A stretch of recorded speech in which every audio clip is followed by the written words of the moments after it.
ನಮಸ್ತೆ ವೀಕ್ಷಕರೇ, Covid care ವಿಶೇಷ ಕಾರ್ಯಕ್ರಮಕ್ಕೆ ಸ್ವಾಗತ. ಇವತ್ತು 4ನೇ ದಿನದ ಕಾರ್ಯಕ್ರಮದಲ್ಲಿ ನಾವು ಇವತ್ತಿದ್ದೇವೆ.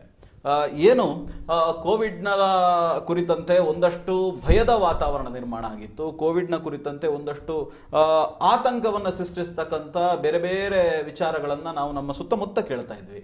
ಒಂದು ರೀತಿಯ ನೆಗೆಟಿವ್ ವಾತಾವರಣದಲ್ಲಿ ನಾವು ಬದುಕ್ತಾ ಇರುವಂತಹದ್ದು, ನೆಗೆಟಿವ್ ಟಾಕ್ಸ್ಗಳು ಕೇಳ್ತಾ ಇರುವಂತಹದ್ದು.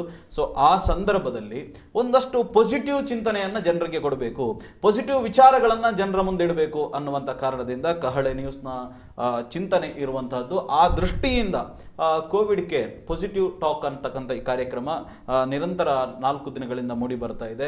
ಬೇರೆ ಬೇರೆ ವಿಭಾಗದ ತಜ್ಞ ವೈದ್ಯರು ಈ ಕಾರ್ಯಕ್ರಮದಲ್ಲಿ ಭಾಗವಹಿಸ್ತಾರೆ ಮತ್ತು ಅವರು ಅವರ ಅಭಿಪ್ರಾಯವನ್ನ ಹೇಳ್ತಾರೆ. ಅದೇ ರೀತಿ ಮುಂದಿನ ದಿನಗಳಲ್ಲಿ ಒಂದಷ್ಟು ಜನ ಸಮಾಜದ ಗಣ್ಯರು, ವಿವಿಧ ರಂಗದವರು, ಸಾಹಿತ್ಯಿಕ, ಸಂಗೀತ, ಯಕ್ಷಗಾನ, ಕಲೆ, ಈ ಎಲ್ಲ ರಂಗದ ಗಣ್ಯರು ಕೂಡ ಈ ಕಾರ್ಯಕ್ರಮದಲ್ಲಿ ಭಾಗವಹಿಸುವವರಿದ್ದಾರೆ. ಅವರ ಅಭಿಪ್ರಾಯಗಳನ್ನ, ಅವರ ಅನಿಸಿಕೆಗಳನ್ನ ಹೇಳುವುದರ ಜೊತೆಗೆ ಒಂದು ರೀತಿಯಾದಂತಹ ಮೋಟಿವೇಶನ್ ಅನ್ನ ನೀಡುವವರಿದ್ದಾರೆ.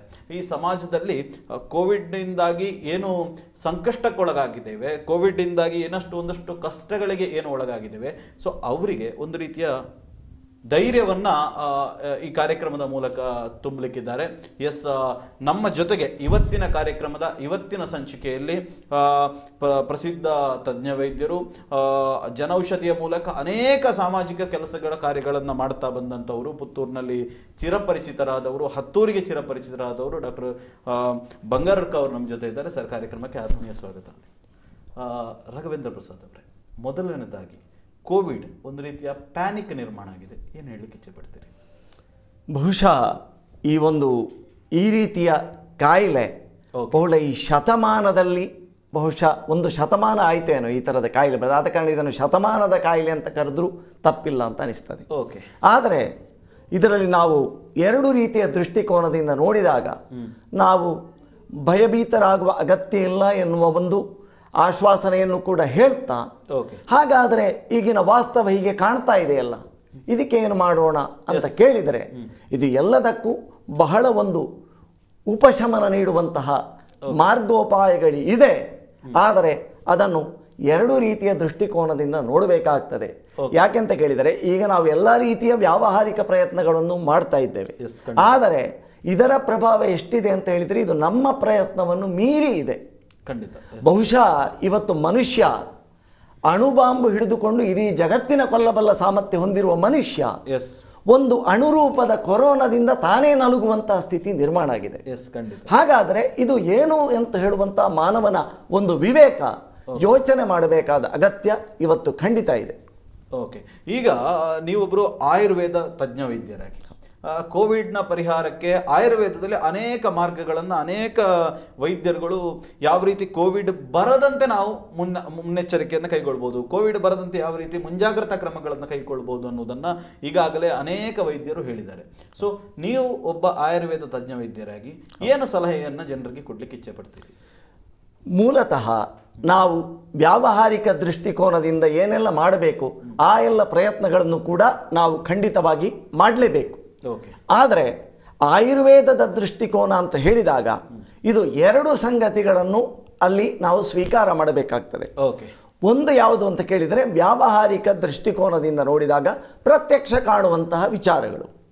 ಬಹುಶಃ ಅದು ನಾವು ತೆಗೆದುಕೊಳ್ಳುವಂಥ ಔಷಧಗಳಿರ್ಬೋದು, ನಮ್ಮ ಜೀವನ ಶೈಲಿಯಲ್ಲಿ ನಾವು ಅಳವಡಿಸಿಕೊಳ್ಳಬೇಕಾದ ಕೆಲವೊಂದು ನಿಯಮಗಳಿರಬಹುದು, ಔಷಧಗಳು ಅದು ಗಿಡಮೂಲಿಕೆಗಳ ರೂಪದಲ್ಲಿರ್ಬೋದು. ಅದರ ಬಗ್ಗೆ ನಾನು ಮತ್ತೆ ವಿಸ್ತಾರವಾಗಿ ಹೇಳ್ತೇನೆ. ಆದರೆ ಅದರ ಜೊತೆಗೆ ನಾನು ಅದಕ್ಕೆ ಇವತ್ತಿನ ಇದರಲ್ಲಿ ಒಂದು ಪ್ರಶ್ನೆ ನಾವು ಹಾಕಿದ್ದೇವೆ ಈ ಕಾರ್ಯಕ್ರಮದ ಕುರಿತಾಗಿ. ಔಷಧಗಳು, ಆಯುರ್ವೇದ, ಅಲೋಪತಿ, ವ್ಯಾಕ್ಸಿನೇಷನ್ ಕೂಡ ಬಂದಿದೆ. ಇದು ಎಲ್ಲದರ ನಡುವೆ ಇದು ಇಷ್ಟೊಂದು ಅಟ್ಟಹಾಸವನ್ನು ಮಾಡ್ತಾ ಇದೆ ಅಂತ ಹೇಳಿ, ಆದರೆ ಮನುಷ್ಯ ಸ್ವಲ್ಪ ಇನ್ನೊಂದು ದೃಷ್ಟಿಕೋನದಿಂದ ಯೋಚಿಸಬೇಕಾದ ಒಂದು ಅನಿವಾರ್ಯತೆ ಮತ್ತು ಅಗತ್ಯ ಇದೆ. ಯಾಕೆಂತ ಕೇಳಿದರೆ ಒಂದು ಕಡೆ ಹೋದಾಗ ಹಾವು ಬರ್ತದೆ, ಅಲ್ಲಿಂದ ನಾವು ತಪ್ಪಿಸಿಕೊಂಡು ಪಲಾಯನ ಮಾಡ್ತೇವೆ. ಅಲ್ಲಿ ಕೂಡ ಹಾವು ಎದುರಾಗ್ತದೆ, ಅಲ್ಲಿಂದ ಕೂಡ ತಪ್ಪಿಸಿ ಪಲಾಯನ ಮಾಡ್ತೇವೆ. ಅಲ್ಲಿ ಕೂಡ ಮತ್ತೊಂದು ಕಡೆ ಕೂಡ ಹಾವು ಬಂದಾಗ ಮನುಷ್ಯ ಯೋಚನೆ ಮಾಡ್ತಾನೆ, ಅವನ ವಿವೇಕ ಜಾಗೃತವಾಗಿ ಯೋಚನೆ ಮಾಡ್ತಾನೆ, ಇದು ಏನು ಅಂತ. ನಮ್ಮ ಆಧ್ಯಾತ್ಮಿಕ ಗುರುಗಳಾದ ಪುತ್ತೂರು ಅಜ್ಜನವರು ಒಂದು ಮಾತು ಹೇಳ್ತಿದ್ರು, ಅದು ಬಹಳ ಸರಳವಾದ ಮಾತು ಅಂತೇಳಿ ನಮಗೆ ಅನಿಸ್ತದೆ. ಆದರೆ ಅದು ಆ ಮಾತಿನ ಎತ್ತರ ತುಂಬ ಆಳವಾಗಿದೆ, ಬಹಳ ಗಾಢವಾಗಿದೆ. ಅವರು ಹೇಳ್ತಾ ಇದ್ರು, ಯಾವುದೇ ಒಂದು ಸಂದಿಗ್ಧ ಪರಿಸ್ಥಿತಿ ಬಂದಾಗ ನಮ್ಮ ಬುದ್ಧಿ ಇದು ಏನು ಅಂತೇಳಿ ಒಂದು ಪ್ರಶ್ನೆ ಹಾಕಿಕೊಡ್ಬೇಕು ಅಂತ. ಬಹಳ ಸ್ವಾರಸ್ಯಕರ ವಿಷಯ. ಮತ್ತು ಪ್ರಶ್ನೆ ಎಲ್ಲಿ ಉಂಟೋ ಅಲ್ಲೇ ಉತ್ತರ ಉಂಟು ಅಂತ. ಇದು ಸಂಪೂರ್ಣ ನಮ್ಮ ಆಂತರಿಕ ಪ್ರಪಂಚಕ್ಕೆ ಮತ್ತು ಮನೋಪ್ರಪಂಚಕ್ಕೆ ಸಂಬಂಧಪಟ್ಟ ವಿಷಯ. ಆದ ಕಾರಣ ಈ ಸಂದರ್ಭದಲ್ಲಿ ಈ ಎಲ್ಲ ಮಾನವ ಪ್ರಯತ್ನಗಳ ನಡುವೆಯೂ ಇವನ್ ನಾವೀಗ ಕೇಳ್ತಾ ಇದ್ದೇವೆ, ವ್ಯಾಕ್ಸಿನೇಷನ್ ತಗೊಂಡವರಿಗೂ ಕೊರೋನಾ ಬರ್ತಾ ಉಂಟು ಅಂತ. ಅದು ತಪ್ಪಲ್ಲ. ಯಾಕೆಂದ್ರೆ ವ್ಯಾಕ್ಸಿನೇಷನ್ ಎನ್ನುವಂಥದ್ದು ಇಮ್ಯುನಿಟಿ ಡೆವಲಪ್ ಮಾಡಲಿಕ್ಕೆ ಇರುವಂಥದ್ದು, ಕೊರೋನಾ ಅಣುವನ್ನು ಸಾಯಿಸಲಿಕ್ಕೆ ಇರುವಂಥ ಅದು ವ್ಯಾಕ್ಸಿನ್ ಅಲ್ಲ. ಆದ ಕಾರಣ ಯೋಚನೆ ಮಾಡಬೇಕಾದ್ದು ಏನು ಅಂತ ಹೇಳಿದರೆ, ಇನ್ನೊಂದು ಸಂಗತಿ ಏನಾದರೂ ನಾವು ಒಬ್ಬ ತತ್ವಜ್ಞಾನಿ ಹೇಳಿದಂತೆ ಇದನ್ನು ತತ್ವಜ್ಞಾನ ಅಂತ ತಿಳ್ಕೊಂಡ್ರೆ ತತ್ವಜ್ಞಾನ ಅಂತ ತಿಳ್ಕೊಳ್ಬೋದು, ಪ್ರಾಯೋಗಿಕವಾದ ಜೀವನದ ಅನುಸಂಧಾನ, ಅನ್ವೇಷಣ ಅಥವಾ ಅನುಸರಣ ಅಂತ ತಿಳ್ಕೊಂಡ್ರೆ ಹಾಗೂ ತಿಳ್ಕೊಳ್ಬೋದು. ಆದರೆ ಹೀಗೊಂದು ಇನ್ನೊಂದು ದೃಷ್ಟಿಕೋನದಿಂದ ಯೋಚಿಸಬೇಕಾದ ಅಗತ್ಯ ಇದೆ ಅಂತ ಹೇಳಿ ನನಗೆ ಕಾಣ್ತದೆ. ಓಕೆ, ಈಗ ಆಯುರ್ವೇದ, ಅಲೋಪತಿ ಇದಲ್ಲದೆ ಬೇರೆ ಏನು ಅಂತ? ಅದು ಬಹಳ ಪ್ರಾಮುಖ್ಯವಾದ ಪ್ರಶ್ನೆ. ಬೇರೆ ಏನು ಅಂತ ಕೇಳಿದರೆ, ಈಗ ಆಯುರ್ವೇದದಲ್ಲೇ ಹೇಳಿದರೂ ಕೂಡ ಪ್ರತ್ಯಕ್ಷ ಅಂದರೆ ಈಗ ನಾವೆಲ್ಲ ಔಷಧಗಳು ಅಥವಾ ನಮ್ಮ ಮಾಸ್ಕ್ ಧರಿಸುವಂಥದ್ದು ಇದೆಲ್ಲ ವ್ಯಾವಹಾರಿಕ ಜಗತ್ತಿನಲ್ಲಿ ಅಳವಡಿಸಿಕೊಳ್ಳುವಂಥ ನಿಯಮಗಳು. ಆದರೆ ಆಯುರ್ವೇದದಲ್ಲಿಯೇ ನಮ್ಮ ಮೂಲ ಸಂಹಿತೆಗಳಲ್ಲಿ ನೋಡಿದರೆ ದೈವ ವ್ಯಪಾಶ್ರಯ ಒಂದು ವಿಷಯವನ್ನು ಉಲ್ಲೇಖ ಮಾಡಿದ್ದಾರೆ. ಇದನ್ನು ಕೆಲವರು ಮೂಢನಂಬಿಕೆ ಅಂತ ಹೇಳಿ ತಿಳ್ಕೊಂಡ್ರೆ ಮೂಢನಂಬಿಕೆ ಅಂತ ತಿಳ್ಕೊಳ್ಬೋದು. ಅಂತಹ ಸಂಗತಿ ಇಲ್ಲ ಅಂತ ಹೇಳಿ ಬಹಳ ವೈಚಾರಿಕವಾಗಿ ತಾರ್ಕಿಕವಾಗಿ ಆಲೋಚನೆ ಮಾಡೋರು, ಹಾಗೂ ಆಲೋಚನೆ ಮಾಡಲಿಕ್ಕೆ ಎಲ್ಲರೂ ಸ್ವತಂತ್ರರು. ಆದರೆ ಬದುಕು ನಮ್ಮ ಎಲ್ಲ ತರ್ಕಗಳನ್ನು ಮೀರಿ ನಿಂತಿದೆ ಎಂಬ ವಾಸ್ತವವನ್ನು ನಮಗೆ ಕೊರೋನಾ ಕಲಿಸ್ತಾ ಇದೆ. ಹಾಗಾದರೆ ಬೇರೆ ಏನು? ದೈವ ವ್ಯಪಾಶ್ರಯ ಅಂದರೆ ಏನು? ಬೇರೆ ಏನು? ಅದನ್ನು ನಾವು ದೈವ ವ್ಯಪಾಶ್ರಯ ಅಂತ ಹೇಳಿದರೆ ನಾವು ಏನೋ ಮಂತ್ರವಾದ ಮಾಡುವುದು, ತಾಯ್ತ ಕಟ್ಟುವುದು, ಅದು ಅಷ್ಟು ಸಣ್ಣ ಮಟ್ಟಕ್ಕೆ ಇಳಿಸಬೇಕಾಗಿಲ್ಲ. ಇವನ ಯೋಗ ಮತ್ತು ಪ್ರಾಣಾಯಾಮ ಕೂಡ, ನಾವು ಯೋಗದ ವಿಷಯ ಪ್ರಾಣಾಯಾಮದ ವಿಷಯ ಹೇಳುವಾಗಲೂ ನಾನು ಬಹಳ ಕೇಳ್ತಾ ಇರ್ತೇನೆ. ಅದನ್ನು ನಾವು ಕೇವಲ ಆಸನ ಮತ್ತು ಪ್ರಾಣಾಯಾಮ ಅಂತೇಳಿ ಸೀಮಿತಗೊಳಿಸಿ ಕೇವಲ ಒಂದು ದೈಹಿಕವಾದ ಒಂದು ಸರ್ಕಸ್ಸಿಗೆ ನಾವು ಯೋಗವನ್ನಷ್ಟು ಸಣದು ಮಾಡುವುದು ಬೇಡ ಅಂತ ನನಗೆ ಕಾಣ್ತದೆ. ಆದ ಕಾರಣ ಇದಕ್ಕೆ ಯೋಗ ಮಾರ್ಗದ ಅನುಸಂಧಾನವನ್ನು ಜೊತೆಗೆ ನಾವು ಅಳವಡಿಸಿಕೊಳ್ಬೇಕು. ನಾನು ಸಾಮಾನ್ಯವಾಗಿ ಯೋಗ ಅಂತ ಹೇಳಿದ ಕೂಡಲೇ ಬಹಳಷ್ಟು ಜನ ಹೇಳ್ತಾರೆ ಯೋಗ ಮಾಡ್ತೇವೆ ಅಂದರೆ ಆಸನ ಮಾಡ್ತೇವೆ ಅಂತ. ಆದರೆ ನಾವು ಮೂಲ ಪಾತಂಜಲಿ ಹೇಳಿದ ಯೋಗ ಸೂತ್ರವನ್ನು ನೋಡಿದರೂ ಕೂಡ ಬರೇ ಆಸನ ಮತ್ತು ಪ್ರಾಣಾಯಾಮಗಳೇ ಯೋಗ ಖಂಡಿತ ಅಲ್ಲ. ಅದರ ಒಟ್ಟಿಗೆ ನಾವು ಅನುಸಂಧಾನ ಅಂದರೆ ಈಶ್ವರ ಪ್ರಣಿಧಾನ, ಭಗವಂತನಲ್ಲಿ ಶರಣಾಗತಿ, ಇದನ್ನು ನಾವು ಅಳವಡಿಸಿಕೊಡಬೇಕಾಗ್ತದೆ. ಅದಕ್ಕೆ ಪೂರಕವಾಗಿ ನಾನು ಮಹಾತ್ಮ ಗಾಂಧೀಜಿಯವರು ಹೇಳಿದಂತಹ ಸಾಮೂಹಿಕ ಪ್ರಾರ್ಥನೆ, ಈ ವಿಷಯಕ್ಕೆ ಸಂಬಂಧಿಸಿ ಬಹಳ ಗಾಢವಾದ ನಾನು ಚಾರಿತ್ರಿಕವಾದ ಉದಾಹರಣೆಗಳನ್ನು ಕೂಡ ಬಹಳ ದೃಷ್ಟಾಂತಗಳನ್ನು ಸತ್ಯ ಘಟನೆಗಳನ್ನು ನಾನು ನಿಮಗೆ ಉಲ್ಲೇಖ ಮಾಡಲಿಕ್ಕೆ ಇಷ್ಟಪಡ್ತೇನೆ. ಖಂಡಿತ ಸರ್, ಖಂಡಿತ. ಏನಂತ ಕೇಳಿದರೆ ಮಹಾತ್ಮ ಗಾಂಧಿಯವರು ಸಾಮೂಹಿಕ ಪ್ರಾರ್ಥನೆಯನ್ನು ಬಹಳ ಸ್ಪಷ್ಟವಾಗಿ ಉಲ್ಲೇಖ ಮಾಡಿದರು. ಮತ್ತು ಪ್ರಾರ್ಥನೆ ಅವರ ಅನುಭವದ ಮಟ್ಟಿಗೆ ಹೇಳುವಾಗ ನನ್ನ ಪ್ರಾರ್ಥನೆ ಒಂದೇ ಒಂದು ಪ್ರಾರ್ಥನೆ ಭಗವಂತನಿಂದ ಉತ್ತರಿಸಲ್ಪಡದ ಪ್ರಸಂಗ ಒಂದೇ ಒಂದು ಇಲ್ಲ ಅಂತ ಹೇಳಿದರು. ಹಾಗಿದ್ದಾಗ ಈ ಪ್ರಾರ್ಥನೆಯ ವಿಷಯ ಬಂದಾಗ ನಾನು ನನ್ನ ಆಧ್ಯಾತ್ಮಿಕ ಗುರುಗಳಾದ ಪುತ್ತೂರು ಅಜ್ಜನವರು ಮತ್ತು ಅವರದ್ದೇ ದಾರಿಯಲ್ಲಿ ಅವರ ಸಂಪರ್ಕದಲ್ಲಿ ಬಹಳ ಸಮಯದಿಂದ ಇದ್ದು ಧ್ಯಾನ ಮಾರ್ಗದಲ್ಲಿ ಅನುಭವ ಗಳಿಸಿಕೊಂಡಂಥ ಡಾಕ್ಟರ್ ದೇವದಾಸ್ ನಾಯಕ್ ಅಂತ ಪುತ್ತೂರಲ್ಲೇ ಇದ್ದರು. ಆದರೆ ಪುತ್ತೂರಿನಲ್ಲಿ ಬಹಳ ಜನರಿಗೆ ಅವರ ವಿಷಯ ಗೊತ್ತಿರಲಿಲ್ಲ. ಬಹಳ ಮೌನವಾಗಿ ಒಂದು ಎಲೆಮರೆ ಕಾಯಿಯಾಗಿ ಅವರು ಧ್ಯಾನ ಮಾರ್ಗದಲ್ಲಿ ಬಹಳ ಅನುಭವಗಳನ್ನು ಹೊಂದಿದ್ದಾರೆ. ಯೋಗ ಮಾರ್ಗದಲ್ಲಿ ನಿಜವಾದ ಯೋಗ, ನಾನು ಆಸನ ಮತ್ತು ಪ್ರಾಣಾಯಾಮದ ಸೀಮಿತ ಅರ್ಥದಲ್ಲಿ ಬಳಸ್ತಾ ಇಲ್ಲ, ಧ್ಯಾನದ ಆಂತರಿಕವಾದ ಆ ಕುಂಡಲಿನಿ ಶಕ್ತಿಯ ಅನುಭವಗಳನ್ನು ಅವರು ಹೊಂದಿ, ಮತ್ತು ನಾನು 14 ವರ್ಷದ ಅವರ ಸಂಪರ್ಕದಲ್ಲಿ ಅವರು ಕೆಲವೊಂದು ವಿಚಾರಗಳನ್ನು ಈ ವಿಷಯಕ್ಕೆ ಸಂಬಂಧಿಸಿ ಸಾಮೂಹಿಕ ಪ್ರಾರ್ಥನೆಯಿಂದ ಇಂತಹ ಸಂದಿಗ್ಧ ಸಂದರ್ಭದಲ್ಲಿ ಅದು ಕಾಯಿಲೆ ಇರಬಹುದು ಅಥವಾ ಯಾವುದೇ ಒಂದು ಸಾಮೂಹಿಕವಾದ ಬಹಳ ದೊಡ್ಡ ಪ್ರಮಾಣದ ಚಂಡಮಾರುತ ಇರಬಹುದು, ಪ್ರವಾಹ ಇರಬಹುದು, ಅಂತಹ ಸಂದರ್ಭದಲ್ಲಿ ಏನು ಪರಿಣಾಮಕಾರಿ ಮನುಷ್ಯ ಪ್ರಯತ್ನ ಮೀರಿದಾಗ ಎನ್ನುವುದಕ್ಕೆ ಕೆಲವು ಘಟನೆಗಳನ್ನು ಅವರು ನನ್ನೊಟ್ಟಿಗೆ ಹಂಚಿಕೊಂಡಿದ್ದಾರೆ. ಅದು ಆಗಿನ ಸಂದರ್ಭದಲ್ಲಿ ಪತ್ರಿಕೆಗಳಲ್ಲಿ ಬಂದಿತ್ತು ಕೂಡ ಅಂತ ಹೇಳಿದರು. ಒಂದನೇ ಘಟನೆ ಯಾವುದು ಅಂತ ಹೇಳಿದರೆ ಇದನ್ನು ಸ್ವಲ್ಪ ನಾನು ಬಿಡಿಸಿ ಹೇಳಲಿಕ್ಕೆ ಇಚ್ಛೆ ಪಡ್ತೇನೆ. ಯಾಕೆಂದರೆ ಇಂತಹ ವಿಷಯ ಹೇಳಿದಾಗ ಬಹಳ ಮೇಲ್ನೋಟಕ್ಕೆ ನಾನು ಮೂಲ ಪ್ರಕೃತಿಗೆ ಶರಣಾಗಿ ಅಂತ ಹೇಳಿದರೆ ತಕ್ಷಣ ಉತ್ತರ ಬರ್ತದೆ. ಏನು ಅಂತ ಹೇಳಿದರೆ ಹೌದು ಅದು ಪರಿಸರ ಮಾಲಿನ್ಯ ಮಾಡಿದ್ದೇವೆ. ನಾನು ಹೇಳುವುದು ಆ ಪ್ರಕೃತಿಯನ್ನು ಹೇಳ್ತಾ ಇಲ್ಲ, ಅಥವಾ ಮಹಾತ್ಮರು ಕೂಡ ಹೇಳಿದ್ದು ಮೂಲ ಪ್ರಕೃತಿ ಅಂದರೆ ಇದು ಅಲ್ಲ, ಅದು ಆ ಸೃಷ್ಟಿಗೆ ಕಾರಣವಾದ ಮೂಲ ಶಕ್ತಿ. ಆದ ಕಾರಣ ಆ ಶಕ್ತಿಗೆ ಪ್ರಾರ್ಥನೆಯ ಮೂಲಕ ಶರಣಾಗುವಂಥದ್ದು ಮತ್ತು ಅದರಿಂದ ಆದ ಚಾರಿತ್ರಿಕ ಘಟನೆ ಎರಡನ್ನು ನಾನು ಉಲ್ಲೇಖ ಮಾಡಲಿಕ್ಕೆ ಇಷ್ಟಪಡ್ತೇನೆ. ಅದನ್ನು ಆ ದೇವದಾಸ್ ನಾಯಕ ಡಾಕ್ಟರ್ ಅಂತ ಹೇಳೋ ಪುತ್ತೂರಿನ ಧ್ಯಾನ ಮಾರ್ಗದ ಸಾಧಕರು ಹೇಳಿದ ಅನುಭವವನ್ನು ನಾನು ಇಲ್ಲಿ ಹಂಚಿಕೊಳ್ತಾ ಇದ್ದೇನೆ. ಇದು ಬಹುಶಃ ಹೆಚ್ಚಿನವರು ಇದನ್ನು ಗಮನಿಸಿರ್ಕೆ, ಯಾಕೆಂದರೆ ಅದನ್ನು ಎಷ್ಟು ಜನರ ಹತ್ರ ಬಹಳ ನನಗೆ ಅನಿಸಿದ ಮಟ್ಟಿಗೆ ಅವರು ಹೆಚ್ಚಿನವರೊಟ್ಟಿಗೆ ಹಂಚಿಕೊಳ್ಳಿಲ್ಲ. ಅವರು ಹೇಳಿದ್ರು, ಒಂದು ಸಂದರ್ಭದಲ್ಲಿ ಚಂಡಮಾರುತ, ಭಾರತದಲ್ಲಿ ಚಂಡಮಾರುತದ ಪ್ರಭಾವ ಅದು ಕರಾವಳಿನ ಅಪ್ಪಳಿಸಿ ಬಹಳ ಕೋಲಾಹಲ, ಕಷ್ಟ, ನಷ್ಟ, ಸಾವು ನೋವುಗಳನ್ನು ಉಂಟು ಮಾಡಿದಂಥ ಸಂದರ್ಭ. ಆಗ ಚರಣ ಸಿಂಗ್ ಅವರು ಪ್ರಧಾನಿಯಾಗಿದ್ದರು, ನೀಲಂ ಸಂಜೀವ ರೆಡ್ಡಿ ಅವರು ರಾಷ್ಟ್ರಪತಿಯಾಗಿದ್ದರು. ಏನು ಮಾಡಿದ್ರು, ಏನೇ ಸರ್ಕಾರದ ಮೂಲಕ ಯೋಜನಾ ಪ್ರಣಾಳಿಕೆ ಯಾವುದು ಹಾಕಿದ್ರು ಕೂಡ ಚಂಡಮಾರುತ ನಿಯಂತ್ರಣಕ್ಕೆ ಬರಲಿಲ್ಲ. ಕಡೆಗೆ ಚರಣ ಸಿಂಗ್ರವರು ಹೇಳಿದ್ರಂತೆ, ಒಂದು ದಿನ ಎಲ್ಲ ನಾವು ಕೈ ಸೋತಿದ್ದೇವೆ, ಇದಕ್ಕೆ ಮಹಾತ್ಮ ಗಾಂಧೀಜಿಯವರು ಹೇಳಿದ ಆ ದಾರಿಯನ್ನು ಅನುಸರಿಸುವುದೇ ಸರಿಯಾದ ಮಾರ್ಗ.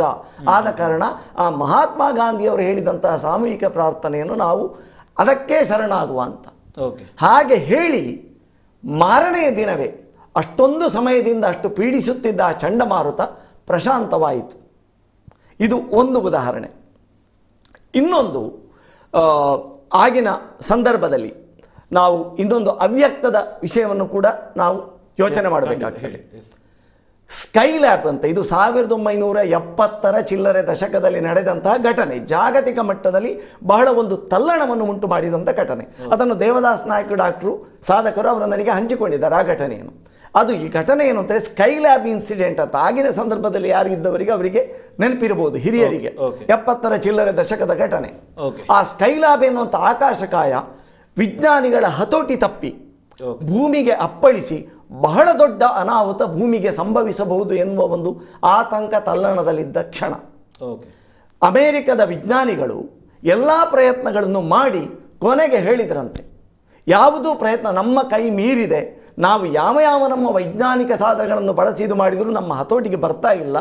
ನಿಮ್ಮ ಭಾರತಕ್ಕೆ ಮನವಿ ಮಾಡಿಕೊಂಡು, ಭಾರತ ಸರ್ಕಾರಕ್ಕೆ, ನಿಮ್ಮದು ಆಧ್ಯಾತ್ಮಿಕ ರಾಷ್ಟ್ರ, ಆದ ಕಾರಣ ನಿಮ್ಮ ಆ ಆಧ್ಯಾತ್ಮಿಕದ ದಾರಿಯಲ್ಲಿ ಏನಾದರೂ ಇದಕ್ಕೆ ಪ್ರಯತ್ನ ಮಾಡುವುದಿದ್ದರೆ ಪ್ರಯತ್ನ ಮಾಡಿ ನೋಡಿ ಅಂತ.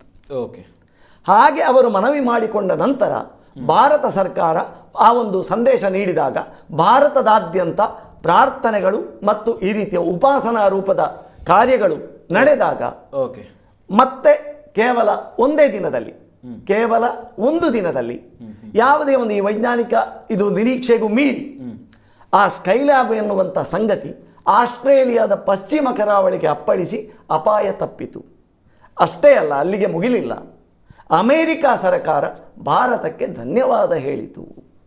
ಇದು ನನ್ನ ಮಾತಲ್ಲ, ಡಾಕ್ಟರ್ ದೇವದಾಸ್ ನಾಯಕ ಹೇಳಿದ್ದನ್ನು ಯಥಾವತ್ತಾಗಿ ನಾನು ಹೇಳ್ತಾ ಇದ್ದೇನೆ, ಯಾಕೆಂದರೆ ICUಯಲ್ಲಿ ನಾನು ಹುಟ್ಟಿಯೇ ಇರಲಿಕ್ಕೆ.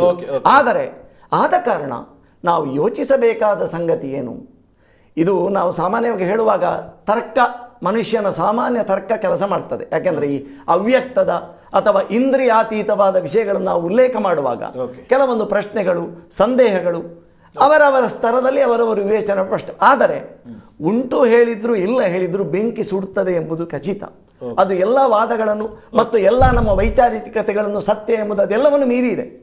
ಆದ ಕಾರಣ ಹೇಗೆ ಯೋಚನೆ ಮಾಡಬೇಕು, ಬಹಳ ಕಷ್ಟ ಇದೆ ಅಂತ. ಇದು ನಾನಿಲ್ಲಿ ಹೇಳಿದಷ್ಟು ಕೂಡ ಸರಳ ಅಲ್ಲ. ಕಷ್ಟ ಹೇಗೆ ಅಂತ ಹೇಳಿದರೆ, ಬಿಹಾರದಲ್ಲಿ ಭೂಕಂಪ ಆದಾಗ ಮಹಾತ್ಮ ಗಾಂಧೀಜಿಯವರು ಹೇಳಿದ್ರಂತೆ ಅವರ ಕಾಲದಲ್ಲಿ, ಇದು ಅಸ್ಪೃಶ್ಯತೆಯನ್ನು ಆಚರಣೆ ಮಾಡಿದ್ದಕ್ಕೆ ದೇವರು ಕೊಟ್ಟ ಶಾಪ ಅಂತ. ರವೀಂದ್ರನಾಥ ಠಾಕೂರರು ಸಾಮಾನ್ಯ ಜನರಲ್ಲ, ಅವರೊಬ್ಬರು ತಪಸ್ವಿಗಳೇ, ಅವರೊಬ್ಬರು ಆಧ್ಯಾತ್ಮ ಜೀವಿ. ಅಂದರೆ ಹಾಗಿದ್ರೂ ಕೂಡ ಅರ್ಥ ಮಾಡಿಕೊಳ್ಳುವುದಕ್ಕೆ ಇಂತಹ ಸಂಗತಿಗಳು ಕಷ್ಟ ಆಗ್ತದೆ ಅಂತ. ರವೀಂದ್ರನಾಥ ಠಾಕೂರಿಗೆ ಬಹಳ ಗಂಭೀರ ಆದರಂತೆ. ಗಾಂಧೀಜಿಯವರಿಗೆ ಹೇಳಿದ್ರಂತೆ, ಎಂತ ಇದು ನೀವು ಏನು ಹೇಳ್ತಾ ಇದ್ದೀರಿ, ನೀವು ಮೂಢನಂಬಿಕೆ, ಸ್ಟೆಲಿಂಗ್ ಸೂಪರ್ಸ್ಟಿಷನ್, ಏನಿದು ಅಸ್ಪೃಶ್ಯತೆಗೆ ಸಿಕ್ಕಿದ ಶಾಪ, ಇದು ಭೂಕಂಪ ಆಗಿ ಎಲ್ಲ ಜನರು ಕಷ್ಟಪಟ್ಟು ಸಾಯ್ತಾ ಇದ್ದಾರೆ, ನೀವು ಹಾಗೆ ಹೇಳಿದರೆ ಇಂಥ ಒಂದು ನಿಷ್ಕರುಣವಾದ ಹೇಳಿಕೆಯನ್ನು ಕೊಡುವುದು ಸರಿ ಅಂತ. ಆದರೆ ಗಾಂಧೀಜಿಯವರು ಹೇಳಿದ್ರಂತೆ, ನಾನು ಏನು ಹೇಳ್ತಾ ಇದ್ದೇನೆ ಪ್ರತಿ ಶಬ್ದ ಕೂಡ ನನಗೆ ಖಂಡಿತವಾಗಿ ನಾನು ಅದನ್ನು ಅರ್ಥ ಮಾಡಿಕೊಂಡು ಪ್ರಜ್ಞಾಪೂರ್ವಕವಾಗಿ ಹೇಳ್ತಾ ಇದ್ದೇನೆ ಅಂತ. ಆದ ಕಾರಣ ನಾನು ಈಗ ಇದು ಆದದ್ದು ಅಸ್ಪೃಶ್ಯತೆಗೆ ಶಾಪ ಅಂತ ಹೇಳಿದ್ದಲ್ಲ. ಏಕೆಂದರೆ ಸಾಮಾನ್ಯ ಉದಾಹರಣೆ ಕೊಡುವಾಗ ಜನರು ಹಾಗಾದರೆ ಇದು ಅದಕ್ಕೆ ಶಾಪವಂದರೆ, ಈ ಹೇಳಿದ್ದನ್ನು ಈಗ ಮಂಗಳೂರಿಗೆ ಹೋಗುವ ದಾರಿಯನ್ನು ಹೇಳುವಾಗ ಅದನ್ನು ಅರ್ಥ ಮಾಡಿಕೊಳ್ಬೇಕಿದ್ರೆ ಇವ ಕಬಕವರೆಗಾದರೂ ಹೋಗಿರಬೇಕು. ಅವ ಇಲ್ಲಿಂದಲೇ ನಿಂತುಕೊಂಡು ಈ ದಾರಿಯನ್ನು ಮಂಗಳೂರನ್ನು ಬಿಡಿ, ಮಂಗಳೂರಿಗೆ ಹೋಗುವ ದಾರಿಯನ್ನು ಕೂಡ ಅರ್ಥ ಮಾಡಿಕೊಳ್ಳುವುದು ಕಷ್ಟ ಉಂಟು ಅಂತ. ಇದು ನಾನು ಮಹಾತ್ಮರಾದ ಪುತ್ತೂರು ಅಜ್ಜನವರ 14 ವರ್ಷಗಳ ದೀರ್ಘಾವಧಿಯ ಸಾಹಚರ್ಯದಲ್ಲಿ ಕಂಡುಕೊಂಡ ಒಂದು ಸತ್ಯ, ಮತ್ತು ಡಾಕ್ಟರ್ ದೇವದಾಸ್ ನಾಯಕರವರು ಹೇಳಿದ ಅವರ ಸಾಹಚರ್ಯ ಕಂಡುಕೊಂಡ ಸತ್ಯ. ಆದ ಕಾರಣ ಇದಕ್ಕೆ ಆ ರೀತಿಯಲ್ಲಿ ಯೋಚನೆಯನ್ನು ಮಾಡದೆ ಇದಕ್ಕೆ ಉಪಶಮನ ಕಂಡುಕೊಳ್ಳುವುದು ಕಷ್ಟ ಸಾಧ್ಯ ಎನ್ನುವುದನ್ನು ಎಲ್ಲ ವೈಜ್ಞಾನಿಕತೆಗಳನ್ನು ಅರಿತ ಮತ್ತು ಎಲ್ಲ ವೈದ್ಯಕೀಯ ಆಧುನಿಕ ವಿಜ್ಞಾನವನ್ನು ಅಧ್ಯಯನ ಮಾಡಿದಂತಹ ನಾನು ವೈದ್ಯನೊಬ್ಬ ಹೇಳ್ತಾ ಇದ್ದೇನೆ ಎನ್ನುವುದಕ್ಕೆ ಕಾರಣ ನಾನು ಆ ಮಗ್ಗುಲಿನಲ್ಲಿಯೂ ಕೆಲಸ ಮಾಡಿದ್ದೇನೆ ಮತ್ತು ವ್ಯಾವಹಾರಿಕ ಮಗ್ಗುಲಿನಲ್ಲಿ ಕೆಲಸ ಮಾಡಿದ್ದೇನೆ ಎಂಬ ಕಾರಣಕ್ಕಾಗಿ ನಾನು ಈ ಮಾತನ್ನು ಹೇಳ್ತೇನೆ. ಹಾಗಾದ್ರೆ ಏನು ಮಾಡಬೇಕು ಅಂತ ನಿಮ್ಮ ಪ್ರಕಾರ ಅಂತ?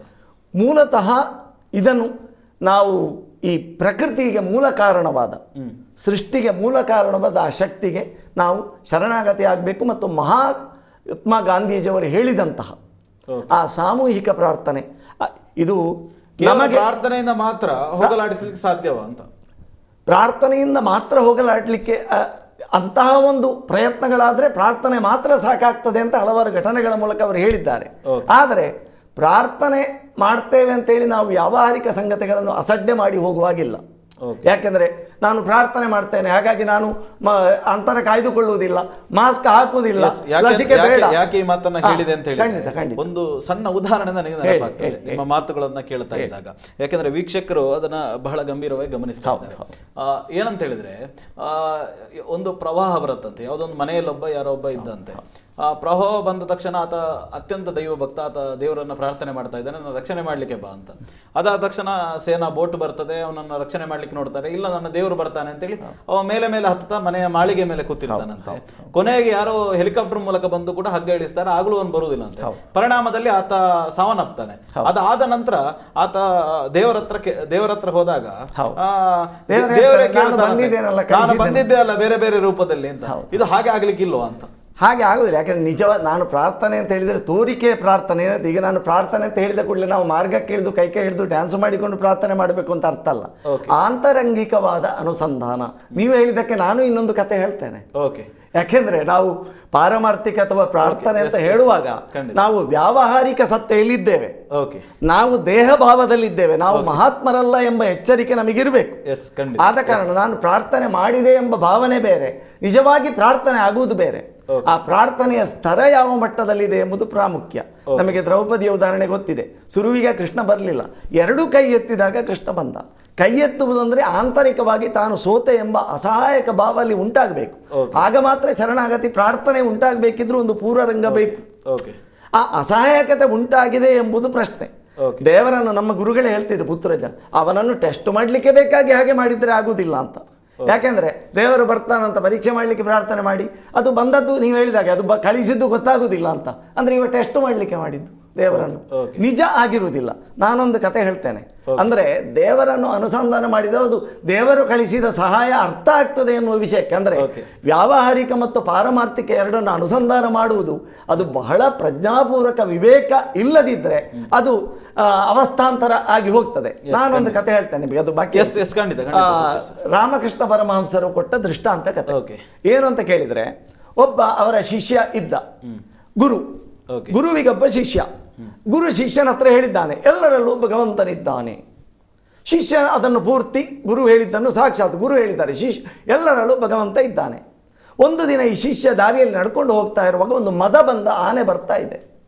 ಇವ ಆನೆ ಎದುರು ಈ ಶಿಷ್ಯ ನೇರ ನಿಂತ. ಯಾಕೆ? ಗುರುಗಳೇ ಹೇಳಿದ್ದಾರೆ ಆನೆ ಎಲ್ಲರಲ್ಲೂ ಭಗವಂತ ಇದ್ದಾನೆ, ಆನೆಯಲ್ಲೂ ಭಗವಂತ ಇದ್ದಾನೆ ಅಂತ. ಆದರೆ ಮೇಲೆ ಇದ್ದ ಮಾವುತ ಹೇಳ್ತಾ ಇದ್ದಾನೆ, ಆನೆ ಬರ್ತಾ ಇದೆ ಮಾರೆ, ಮದವನ್ನು ಸೊಂಡಿಲಿಂದ ಎತ್ತಿ ಬಿಸಾಡ್ತದೆ, ಓಡು ಅಂತ. ಆದರೆ ಇವನು ಕೇಳುವುದಿಲ್ಲ. ಶಿಷ್ಯ ಗುರುವಾಕ್ಯ ಎಲ್ಲರಲ್ಲೂ ಭಗವಂತ ಇದ್ದಾನೆ, ಆನೆ ಎದುರು ನಿಂತ. ಆನೆ ಬಂತು, ಆನೆ ಸೊಂಡಿಲಿಂದ ಎತ್ತಿ ಇವನ ಸೊಂಟ ಮುರಿಯಿತು. ಶಿಷ್ಯ ಹೋಗಿ ಗುರುವಿನ ಹತ್ರ ಹೇಳ್ತಾನೆ, ಗುರುಗಳೇ ನಿಮ್ಮ ಮಾತನ್ನು ನಂಬಿ ಕೆಟ್ಟೆ. ಏನು ವಿಷಯ? ಯಾವುದು ನನ್ನ ಮಾತು? ಎಲ್ಲರಲ್ಲೂ ಭಗವಂತ ಇದ್ದಾನೆ ಅಂತ ಹೇಳಿದ್ರಿ, ಮದ ಬಂದ ಆನೆ ಬರ್ತಾ ಇತ್ತು, ನಾನು ಎದುರು ಹೋಗಿ ನಿಂತೆ, ಆನೆಯಲ್ಲೂ ಭಗವಂತ ಇದ್ದಾನೆಲ್ಲ ನಿಮ್ಮ ಮಾತಿನ ಪ್ರಕಾರ. ಆದರೆ ಎಂತ ಮಾಡುದು ನೋಡಿ, ಭಗವಂತ ನನಗೆ ಉಪಕಾರ ಮಾಡಲಿಲ್ಲ, ಸೊಂಡಿಲೆತ್ತಿ ಆನೆ ಬಿಸಾಡಿತ್ತು ಅಂತ.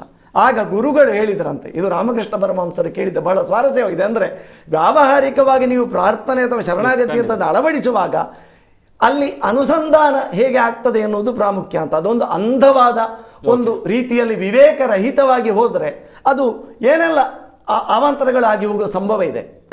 ಈಗ ಭಕ್ತ ಕುಂಬಾರ ಕೈಕಟ್ಟು ಮಾಡಿದಂತ ನಾವು ಕೈಕಟ್ಟು ಮಾಡಿದರೆ ಓಕೆ, ಅವನ ಆಂತರಿಕ ಸ್ಥಿತಿ ಅದು ಭಗವಂತನೇ. ಅಂದರೆ ಇದು ತುಂಬ ಬಹಳ ಎಚ್ಚರದಿಂದ ನಾನು ಅದಕ್ಕೆ ಹೇಳಿದ್ದು, ವ್ಯಾವಹಾರಿಕ ಸಂಗತಿಗಳನ್ನು ಸಂಪೂರ್ಣ ಪಾಲಿಸಿ ಅದನ್ನು ಅಸಡ್ಡೆ ಮಾಡದೆ. ಯಾಕೆಂದರೆ ನಾನು ವ್ಯಾವಹಾರಿಕ ಸತ್ತೆಯಲ್ಲಿ ಇರುವಿಕೆಯಲ್ಲಿದ್ದೇನೆ. ನಾನು ದೇಹ ಮತ್ತು ನನ್ನ ಮನೆ ಸಂಸಾರ ಆಸ್ತಿ ಪಾಸ್ತಿ ದುಡ್ಡು ಎಲ್ಲ ಮಾಡ್ತೇನೆ. ನಾನು ಮಹಾತ್ಮರ ಸ್ಥಿತಿಯಲ್ಲಿ ಇಲ್ಲ. ಮಹಾತ್ಮರು ಬೆಂಕಿಯನ್ನು ಮುಟ್ಟಿದ್ರು ಏನಾಗಲಿಲ್ಲ ಅಂತ ನಾನು ಬೆಂಕಿ ಮುಟ್ಟಿದ್ರೆ ಗುರು ಹೇಳಿದ್ರಂತೆ. ಗುರು ಹೇಳಿದ ವಾಕ್ಯ ನಮಗೆ ಈಗ ನೀವು ಹೇಳಿದ್ದಕ್ಕೆ ಪ್ರತಿಯಾದ ಸರಿಯಾದ ಉತ್ತರ. ಇವರು ಹೇಳಿದಂತೆ, ನಾನು ಹೇಳಿದ್ದು ಎಲ್ಲರಲ್ಲೂ ದೇವರಿದ್ದಾನೆ ಅಂತ. ಆನೆಯಲ್ಲಿ ಇದ್ದ ಹಾಗೆ ಮೇಲೆ ಇದ್ದ ಮಾವುತನಲ್ಲೂ ದೇವರಿದ್ದಾನಲ್ಲ, ಮಾವುತ ದೇವರು ಹೇಳಿದ ಮಾತನ್ನು ನೀನು ಕೇಳಲಿಲ್ಲಲ್ಲ ಅಂತ ಓಡು ಅಂತ ಮಾವುತ ದೇವರು ಹೇಳಿದ್ದಾನಲ್ಲ, ಯಾಕೆ ಕೇಳಲಿಲ್ಲ? ಕೊರೋನಾದ ವಿಷಯಕ್ಕೆ ಅದೇ ಅನ್ವಯಿಸ್ತದೆ. ಯಾಕೆಂದರೆ ನಾವು ಎಲ್ಲ ನಿಯಮಗಳನ್ನು ಮಾಸ್ಕ್ ಹಾಕಿ ಅಂತರ ಪಾಲಿಸಿ ದೇವರೇ ಬೇರೆ ಬೇರೆ ರೂಪದಲ್ಲಿ ವ್ಯವಸ್ಥೆ ಮಾಡ್ತಾ ಇದ್ದಾನೆ. ದೇವರೇ ಲಸಿಕೆಯನ್ನು ಕಳಿಸಿದ್ರಂತೆ, ಅದು ತಿಳ್ಕೊಳ್ಬೇಕು ನೋಡಿ ನೀವು ಹೇಳಿದಾಗ. ಆದರೆ ಅದರ ಜೊತೆಗೆ ಆಂತರಿಕವಾಗಿ ಅಂದರೆ ಹೊರಗಿನಿಂದ ತೋರಿಸಲಿಕ್ಕೆ ನಾನು ಪ್ರಾರ್ಥನೆ ಅಥವಾ ಇದು ಒಳಗಿನಿಂದ ಆ ಒಂದು ಸತ್ಯದ ಕುರಿತಾದ ಚಿಂತನೆ ಸಾಕು ಅಂತ. ಅದು ನಮ್ಮ ಗುರುಗಳು ಒಂದು ನೆನಪು ಅಂತ. ಅವನ ಅನುಗ್ರಹ ಆಗಬೇಕಿದ್ರೆ ನಮಗೆ ಇಷ್ಟು ಕಷ್ಟ ಅಂತ ಕಾಣ್ತದೆ, ಅವನಿಗೆ ಇದು ಬಹಳ ಒಂದು ಕಿರುಬೆರಳಿನ ಕೆಲಸ ಅಂತ. ಪ್ರಾರಂಭಕ್ಕೆ ಈ ದೇಶದ ಪ್ರಧಾನಮಂತ್ರಿಗಳು ಕೂಡ ದೀಪ ಉರಿಸಿ ಅಂತ ಹೇಳಿದ್ರು, ಏನು ಶಬ್ದ ಮಾಡಿ ಅಂತ ಹೇಳಿದ್ರು, ಕ್ಲಾಪ್ ಮಾಡಿ ಅಂತ ಹೇಳಿದ್ರು. ಇವೆಲ್ಲವೂ ಕೂಡ ಒಂದು ರೀತಿಯಲ್ಲಿ ಭಾವನಾತ್ಮಕವಾದಂತಹ ಒಂದು ಏನು ಟಚ್ ಅನ್ನ ಕೊಡುತ್ತಾ ಒಂದು ಪಾಸಿಟಿವಿಟಿಯನ್ನ ಕ್ರಿಯೇಟ್ ಮಾಡತಕ್ಕಂಥ ಕೆಲಸ ಅಂತ ಹೇಳಿ ಭಾವಿಸಿಕೊಂಡು ಇನ್ನು ಅನೇಕ ವಿಚಾರಗಳನ್ನ ಡಾಕ್ಟರ್ ನಿಮ್ಮ ಹತ್ರ ನಾನು ಮಾತಾಡಬೇಕು. ಅದಕ್ಕಿಂತ ಮೊದಲು ಒಂದು ಸಣ್ಣ ವಿರಾಮ ತೆಗೆದುಕೊಳ್ಳುವ ಹೊತ್ತಾಗಿದೆ. ಒಂದು ಸಣ್ಣ ವಿರಾಮದ ಬಳಿಕ ಕಾರ್ಯಕ್ರಮ ಮುಂದುವರಿಯುತ್ತದೆ ಸರ್. ವಿನೂತನ ಶೈಲಿಯ ಮನಮೋಹಕ ಬಟ್ಟೆಗಳ ಭಂಡಾರ, ನಾರಿ ಮಣಿಯರ ಸೌಂದರ್ಯಕ್ಕೆ ಸರಿಸಾಟಿಯಾದ ಸಾರಿ, ಕುರ್ತಾ, ಲೆಹಂಗಾ, ಪುರುಷರ ಫಿಟ್ನೆಸ್ಗೆ ಬೊಂಬಾಟ್ ಕಲೆಕ್ಷನ್, ಉತ್ತಮ ಗುಣಮಟ್ಟದ ಫ್ರೆಶ್ ಲುಕ್ ನೀಡೋ ಟ್ರೆಂಡಿ ಡ್ರೆಸ್.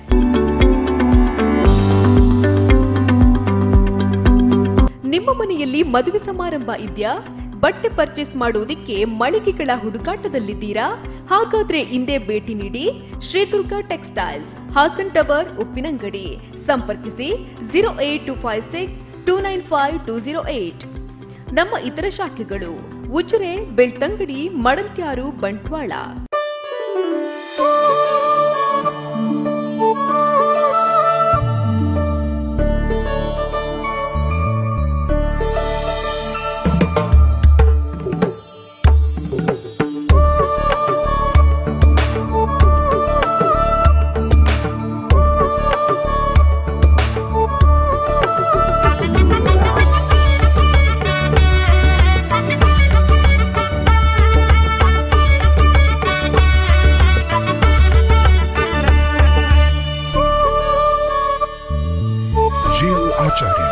ಪುತ್ತೂರು, ಹಾಸನ ಹಾಗೂ Sullia. Gayatri credit cooperative society limited, Puttur, Mangalapadavu, ಪ್ರಧಾನ ಕಚೇರಿ, ಪಾಣಿಮಂಗಳೂರು. ಈಗ ಇನ್ನಷ್ಟು ಕಡಿಮೆ ಬಡ್ಡಿ ದರದಲ್ಲಿ ಸಾಲ ಸೌಲಭ್ಯ, ಆಕರ್ಷಕ ಬಡ್ಡಿ ದರದಲ್ಲಿ ಗ್ರಾಹಕ ಸ್ನೇಹಿ ವ್ಯವಹಾರ. ನಮ್ಮಲ್ಲಿದೆ ಸೇಫ್ ಲಾಕರ್ ವ್ಯವಸ್ಥೆ. ಅಧ್ಯಕ್ಷರು ಶ್ರೀ ಅಡ್ಗೆಯಿ ವಿಷ್ಣು ಭಟ್. ಹೆಚ್ಚಿನ ಮಾಹಿತಿಗಾಗಿ ಸಂಪರ್ಕಿಸಿ ಶರಾವತಿ ರವಿನಾರಾಯಣ್. ನಿರ್ದೇಶಕರು, ಸಲಹಾ ಸಮಿತಿಯ ಸಂಚಾಲಕರು. 9844193255. 1ನೇ ಮಹಡಿ, ಮುಳಿಯಾ ನೆಸ್ಟ್ ವಾಣಿಜ್ಯ ಸಂಕೀರ್ಣ, ಪುತ್ತೂರು, ದಕ್ಷಿಣ ಕನ್ನಡ. 574201 08251231305. ಸ್ವಾಸ್ಥ್ಯ ನೇಚರ್ ಕ್ಯೂರ್ ಯೋಗ ಮತ್ತು ಪ್ರಕೃತಿ ಚಿಕಿತ್ಸಾ ಕೇಂದ್ರ, ಪುತ್ತೂರಿನ ಸುಸಜ್ಜಿತ ನೇಚರ್ ಕ್ಯೂರ್ ಸೆಂಟರ್. ಯೋಗ ಮತ್ತು ಪ್ರಕೃತಿ ಚಿಕಿತ್ಸೆ ಮೂಲಕ ಅನಾರೋಗ್ಯ ನಿವಾರಣೆ.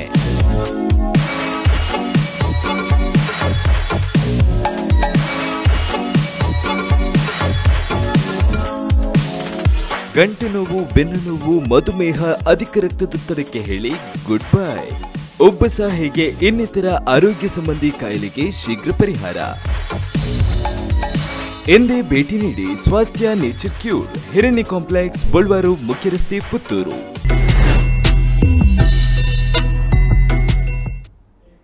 ನಮಸ್ತೆ ವೀಕ್ಷಕರೇ, ವಿರಾಮದ ಬಳಿಕ ವಿಶೇಷ ಕಾರ್ಯಕ್ರಮಕ್ಕೆ ಸ್ವಾಗತ. ವಿರಾಮಕ್ಕೆ ಹೋಗೋದಕ್ಕೆ ಮೊದಲೇ ಅನೇಕ ವಿಚಾರಗಳನ್ನು ಮಾತಾಡ್ತಾ ಒಂದು ರೀತಿಯ ಹೊಸ ಚಿಂತನೆ, ಹೊಸ ವಿಚಾರಗಳು, ಒಂದಷ್ಟು ಹೊಸ ಚಿಂತನೆಗಳನ್ನು ನಾವು ನೋಡ್ತಾ ಇದ್ದೇವೆ. ಏನು ಡಾಕ್ಟರ್ ರಾಘವೇಂದ್ರ ಪ್ರಸಾದ್ ಅವರು ಒಂದು ರೀತಿಯಲ್ಲಿ ಒಂದು ಆಧ್ಯಾತ್ಮಿಕವಾಗಿರತಕ್ಕಂಥ ಚಿಂತನೆಗಳೊಂದಿಗೆ ಕೋವಿಡ್ ಅನ್ನು ಎದುರಿಸುವ ಅನ್ನುವಂಥ ಭಾವದಲ್ಲಿ ಮಾತನಾಡ್ತಾ ಇದ್ದಾರೆ. ಒಂದಷ್ಟು ವಿಚಾರಗಳನ್ನು, ಅವರ ವೈಚಾರಿಕ ವಿಚಾರಗಳನ್ನು ಅವರು ಮಂಡಿಸ್ತಾ ಇದ್ದಾರೆ.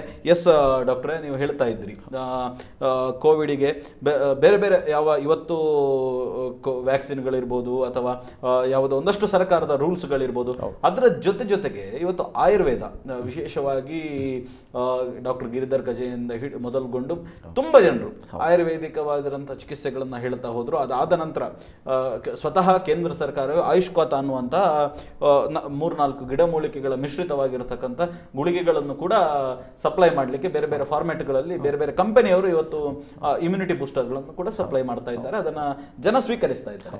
ಇವತ್ತು 1ನೇ ಅಲೆ ಬಂತು, ಅದಾದ ನಂತರ ಇದೀಗ ಕೊರೋನಾ 2ನೇ ಅಲೆ ಬಂತು. ಈ 1ನೇ ಅಲೆ ಬಂದಾಗ ನಾವು ಒಂದಷ್ಟು ಮುಂಜಾಗ್ರತಾ ಕ್ರಮಗಳನ್ನು ಅಳವಡಿಸಿಕೊಂಡಿದ್ದೆವು. ಬಟ್ 2ನೇ ಅಲೆ ಬಂದಾಗ ಇಷ್ಟು ವ್ಯಾಪಕತೆಗೆ ಯಾಕೆ ಹೋಯಿತು ಅಂತ ನಿಮ್ಮ ಪ್ರಕಾರ? ಈಗ ಇದಕ್ಕೆ ಬಹಳ ಸ್ಪಷ್ಟವಾಗಿ ಹೇಳಿದ್ರು. ನೀವು ಹಾಗೆ ಹೇಳಿದ್ರಿ, ದೀಪ ಹಚ್ಚುವುದು ಅಥವಾ ಗಂಟೆ ಬಾರಿಸಿ. ನಾನು ಹೇಳಿದರೆ ಬಹುಶಃ ಆಕ್ಷೇಪಗಳು ಬರಬಹುದೇನೋ, ಬಟ್ ಇದು ಸಾಕಾಗಲಿಲ್ಲ ಅಂತ. ಸಾಕಾಗಲಿಲ್ಲ ಅಂದರೆ ನಾವು ಶಿಷ್ಟಾಚಾರದ ರೂಪದ, ಬಾಹ್ಯ ರೂಪದ ಅನುಸರಣೆ, ಆಂತರಿಕವಾಗಿ ಸತ್ಯದ ಸಂಪರ್ಕಕ್ಕೆ ಸಾಮೂಹಿಕ ಪ್ರಜ್ಞೆ ಹೋಗಲಿಲ್ಲ. ಅದು ಹೋದರೆ ಅದರ ಪರಿಣಾಮ ಬೇರೆ ಇರ್ತದೆ. ಮತ್ತು ಈ ರೀತಿಯ ಒಂದು ಆಯುರ್ವೇದದಲ್ಲಿ ಇದನ್ನು ನೀವು ಆಯುರ್ವೇದ ಉಲ್ಲೇಖ ಮಾಡ್ತಾ ಹೇಳಿದ್ರೆ ಜನಪದೋಧ್ವಂಸ ಅಂತ ಹೇಳಿದ್ದಾರೆ. ಸಮೂಹಕ್ಕೆ ಸಮೂಹವೇ ನಾಶವಾಗುವಂಥದ್ದು. ಅಲ್ಲಿ ಕಾರಣವನ್ನು ಎಂತ ಅಂತ ಹೇಳಿದ್ದಾರೆ ಅಂದರೆ ಮನುಷ್ಯನ ಅಧರ್ಮ ಅಂತ ಹೇಳಿದ್ದಾರೆ. ನೀವಿದು ಮೂಢನಂಬಿಕೆ ಅಂತ ಹೇಳಿ ತಿಳ್ಕೊಳ್ಳೋದು ದಾರ ತಿಳ್ಕೊಳ್ಬೋದು. ಯಾಕಂದರೆ ಕನ್ವಿನ್ಸ್ ಮಾಡಲಿಕ್ಕೆ ನಾನು ಯಾರೊಟ್ಟಿಗೆ ಅಗ್ರಿಮೆಂಟ್ ಮಾಡಿಕೊಳ್ಳಿಲ್ಲ, ಕನ್ವಿನ್ಸ್ ಮಾಡ್ತೇನೆ. ಆದರೆ ವಿಷಯ ಏನು ಅಂತ ಹೇಳಿದರೆ ಕನ್ವಿನ್ಸ್ ಮಾಡುವ ಅಗತ್ಯವೂ ಇಲ್ಲ. ಆದರೆ ವಿಷಯ ಇದೆ, ಇದು ಅನುಭವ ಗಮ್ಯ. ಮತ್ತೆ ಎಷ್ಟೋ ಸಮಯದಿಂದ ಮಹಾತ್ಮರು ಕಂಡುಕೊಂಡ ಸತ್ಯವನ್ನು ನಾವು ಅಲ್ಲ ಅಂತ ಹೇಳಿಕೆ ನಮ್ಮ ಅಳತೆಗೋಲು ನಮ್ಮ ಹತ್ರ ಇಲ್ಲ, ಕೇಳಿಲ್ಲ. ಆದ ಕಾರಣ ಇದು ಸಾಕಾಗ್ಲಿಲ್ಲ ಅಂತ ನಾನು ಹೇಳಿದ್ರೆ ದಯವಿಟ್ಟು ಅಪಾರ್ಥ ಮಾಡಿಕೊಡ್ಬೇಡಿ. ಇದು ಮೂಲ ಸಂಗತಿಗೆ ಇನ್ನೂ ಯಾರಿಗೂ ಅರ್ಥ ಆಗಲಿಲ್ಲ ಎನ್ನುವಂಥ ವಿಷಯ ಈ ಇಷ್ಟರವರೆಗೆ ಹೇಳಿದ ವಿಷಯಗಳಲ್ಲಿ ಮನವರಿಕೆ ಆಗ್ತದೆ. ಹಾಗಾದರೆ ಅಧರ್ಮ ಏನು? ಮನುಷ್ಯ ಪ್ರಕೃತಿಗೆ ಕಾರಣವಾದ, ಪ್ರಕೃತಿಯ ಕಡೆಗೆ ಮುಖ ಮಾಡ್ತಾ ಇರುವಾಗ ಪ್ರಕೃತಿಗೆ ಮೂಲ ಕಾರಣವಾದ ಸತ್ಯವನ್ನು ಮರೆತು, ಸೃಷ್ಟಿ ಕಾರಣವನ್ನು ಮರೆತು, ಸಂಪೂರ್ಣ ಮರೆತು ವ್ಯವಹರಿಸಿದಾಗ ಆಗ ಅದು ಅಧರ್ಮ ಎನಿಸಲ್ಪಡ್ತದೆ. ಅದು ಬೇರೆ ಬೇರೆ ರೂಪದಲ್ಲಿ, ನೀತಿ ತಪ್ಪಿದ ರೂಪದಲ್ಲಿ, ಯಾವುದೇ ರೂಪದಲ್ಲಿ ಪ್ರಕಟ ಆಗ್ತದೆ.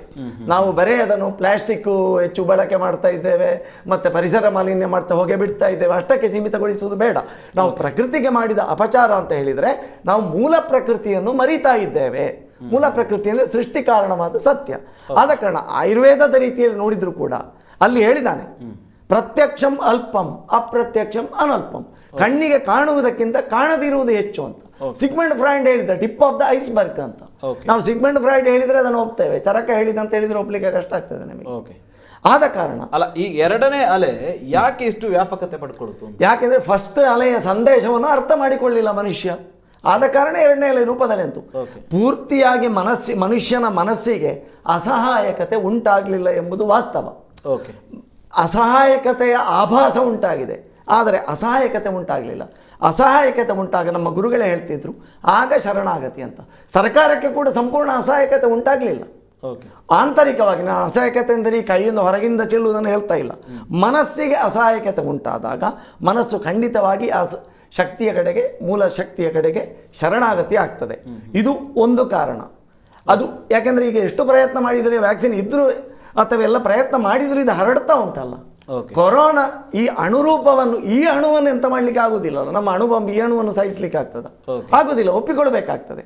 ಆದ ಕಾರಣ ನಾವು ಇದನ್ನು ಬೇರೆ ಬೇರೆ ರೂಪದಲ್ಲಿ ಆ ರೀತಿ ಗೂಬೆ ಕೊರಿಸುವುದರ ಬಿಟ್ಟು ಆ ಕಡೆಗೆ ಇದು ಅರ್ಥ ಮಾಡಿಕೊಳ್ಳುವುದಕ್ಕೆ ತೀವ್ರವಾದ ಅನುಸಂಧಾನ, ಆಂತರಂಗಿಕವಾದ ಅನುಸಂಧಾನ, ಮತ್ತು ನಾನು ಹೇಳಿದ ಶಬ್ದವನ್ನು ಸ್ಪಷ್ಟವಾಗಿ ಅರ್ಥ ಮಾಡಿ ಪ್ರಾರ್ಥನಾಪೂರ್ವಕವಾದ ಅನುಸಂಧಾನ ಆಂತರಂಗಿಕವಾಗಿ ಆದರೆ ಮಾತ್ರ ಅದರ ಸಂಪರ್ಕ ಆದೀತು. ನಾನು ಒಂದು ಘಟನೆಯನ್ನು ಹೇಳ್ತೇನೆ. ಪುತ್ತೂರಾಜ್ಯನವರ ಮಹಾತ್ಮರ ಈ ವಿಚಾರವನ್ನು, ಮಹಾತ್ಮ ಗಾಂಧೀಜಿಯವರ ಸತ್ಯದ ವಿಚಾರವನ್ನು ಬಹಳ ದೊಡ್ಡ ವ್ಯಕ್ತಿ ಹತ್ರ, ಅವರು ಸತ್ಯ ಶೋಧಕ ಅಂತ ಪ್ರಚಲಿತದಲ್ಲಿದ್ದ ರಾಜಕೀಯದ ವ್ಯಕ್ತಿ ಹತ್ರವೇ ಅವರು ಮತ್ತು ಸ್ವರ್ಣವಲ್ಲಿ ಸ್ವಾಮಿಗಳ ಸಹಿತ ಎಲ್ಲರೂ ಸೇರಿ ಹೋಗಿ ಅವರ ಸಮ್ಮುಖದಲ್ಲಿ ಅದನ್ನು ಕೊಟ್ಟಿದ್ದಾರೆ. ಆದರೆ ಅವರಿಗೆ ಅದೊಂದು ಗಂಭೀರ ಅಂತ ಅನಿಸಲಿಲ್ಲ. ಆಗ ನಾನು ಅವರು ಮರಳಿ ಬಂದಾಗ ಕೇಳಿದೆ, ಪುತ್ತೂರು ಅಜ್ಜನವರ ಮಹಾತ್ಮರ ಹತ್ರ ಕೇಳಿದೆ, ಯಾಕೆ ಅವರು ಸತ್ಯಶೋಧಕಲ್ಲ ಅವರಿಗೆ ಅರ್ಥ ಆಗಲಿಲ್ಲ ಅಂತ ಹೇಳಿದೆ. ಆಗ ಅಜ್ಜನ ಒಂದು ಮಾತು ಹೇಳಿದರು. ಏನಂತ ಹೇಳಿದರೆ, ಸತ್ಯ ಗೊತ್ತಾಗುವುದು ಅಷ್ಟು ಸುಲಭ ಇಲ್ಲ ಡಾಕ್ಟ್ರೇ. ಇದು ಬಹಳ ಅವರು ಹೇಳಿದ ಒಂದೊಂದು ವಾಕ್ಯ ಶಬ್ದ ಕೂಡ ಅಂದರೆ ಅಷ್ಟು ಸುಲಭವಾಗಿ ನಾವು ಭಾಷಣ ಮಾಡಿದಾಗ ಇಲ್ಲ ಅಂತದ್ದು. ಆಂತರಂಗಿಕ ಅನುಸಂಧಾನ ಅಂತ ಹೇಳಿದರೆ, ಅಥವಾ ಎಷ್ಟು ನಾವು ನಮ್ಮ ಸಂಸ್ಕೃತಿ, ನಾವು ಶ್ರೀರಾಮನ ಭಕ್ತರು ಹಾಗೆ ಹೀಗೆ ಹೇಳಿದರೂ ಕೂಡ ನಮ್ಮ ಒಳಗೆ ಏನು ಆಗ್ತಾ ಇದೆ ಕೃತಿ ಅಂದರೆ ಮನಸ್ಸು. ಆ ಮನಸ್ಸು ಎಷ್ಟು ಶುದ್ಧ ಆಗ್ತಾ ಹೋಗ್ತಾ ಇದೆ ಎನ್ನುವುದು ಬಹಳ ಪ್ರಾಮುಖ್ಯವಾದ ಸಂಗತಿ ಆಗ್ತದೆ. ಹಾಗಾಗಿ ಆ ವಿಷಯದಿಂದ ನಾನು ಮತ್ತು ಮುಂದುವರಿದು ಬರ್ತೇನೆ. ಈಗ ನಾನು ಹೇಳಿದೆ ಆಧ್ಯಾತ್ಮಿಕ, ಹಾಗಾದರೆ ಇಷ್ಟೇ ಸಾಕೆ, ಸಾಲದು ಅಂತ ನಾನು ಬಹಳ ಸ್ಪಷ್ಟವಾಗಿ ಹೇಳ್ತೇನೆ.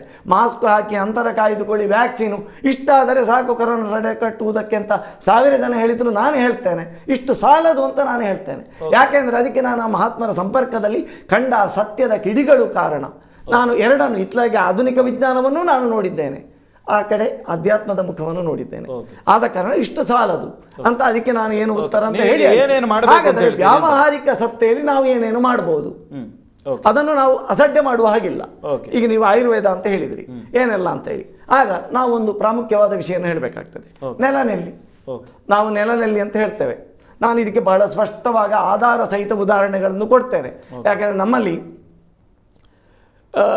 ನಾವು ಕೆಲವು ಅಲೋಪತಿ ಡಾಕ್ಟರ್ಗಳಿಗೆ ಬಹಳ ಕಷ್ಟ ಆಗ್ತದೆ.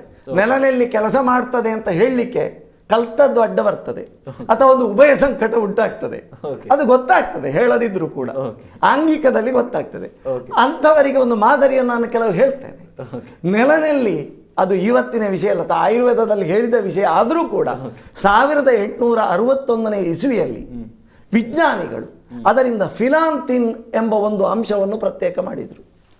ಈ ಫಿಲಾಂತಿನ್ ಎಂಬ ಅಂಶ ಲಿವರಿನ ಮೇಲೆ ಬಹಳ ಅದ್ಭುತವಾದ ಪರಿಣಾಮ ಉಂಟು ಮಾಡ್ತದೆ, ಲಿವರನ್ನು ರಕ್ಷಣೆ ಮಾಡ್ತದೆ ಅಂತ ಹೇಳಿದರು.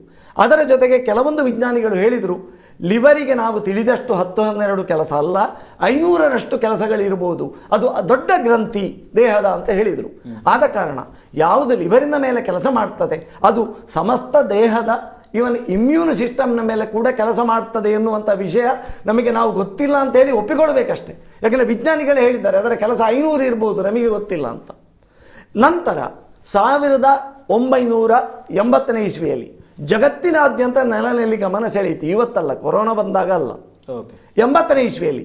ಯಾಕೆ ಅಂತ ಕೇಳಿದರೆ, ಹಿಪಾಟಿಟಿಸ್ ಬಿ ಎನ್ನುವ ವೈರಸ್, ಹಿಪಾಟಿಟಿಸ್ ಬಿ ಕಾಯಿಲೆಗೆ, ಆ ಜಾಂಡಿಸ್ ಕಾಯಿಲೆಗೆ ಕಾರಣವಾಗುವ ವೈರಸ್ಸಿನ ವಿರುದ್ಧ ಈ ನೆಲನೆಲ್ಲಿ ಎನ್ನುವ ಅಂಶ ಅದ್ಭುತವಾಗಿ ಕೆಲಸ ಮಾಡ್ತದೆ ಅಂತ ಕಂಡುಕೊಳ್ಳಲಾಯಿತು.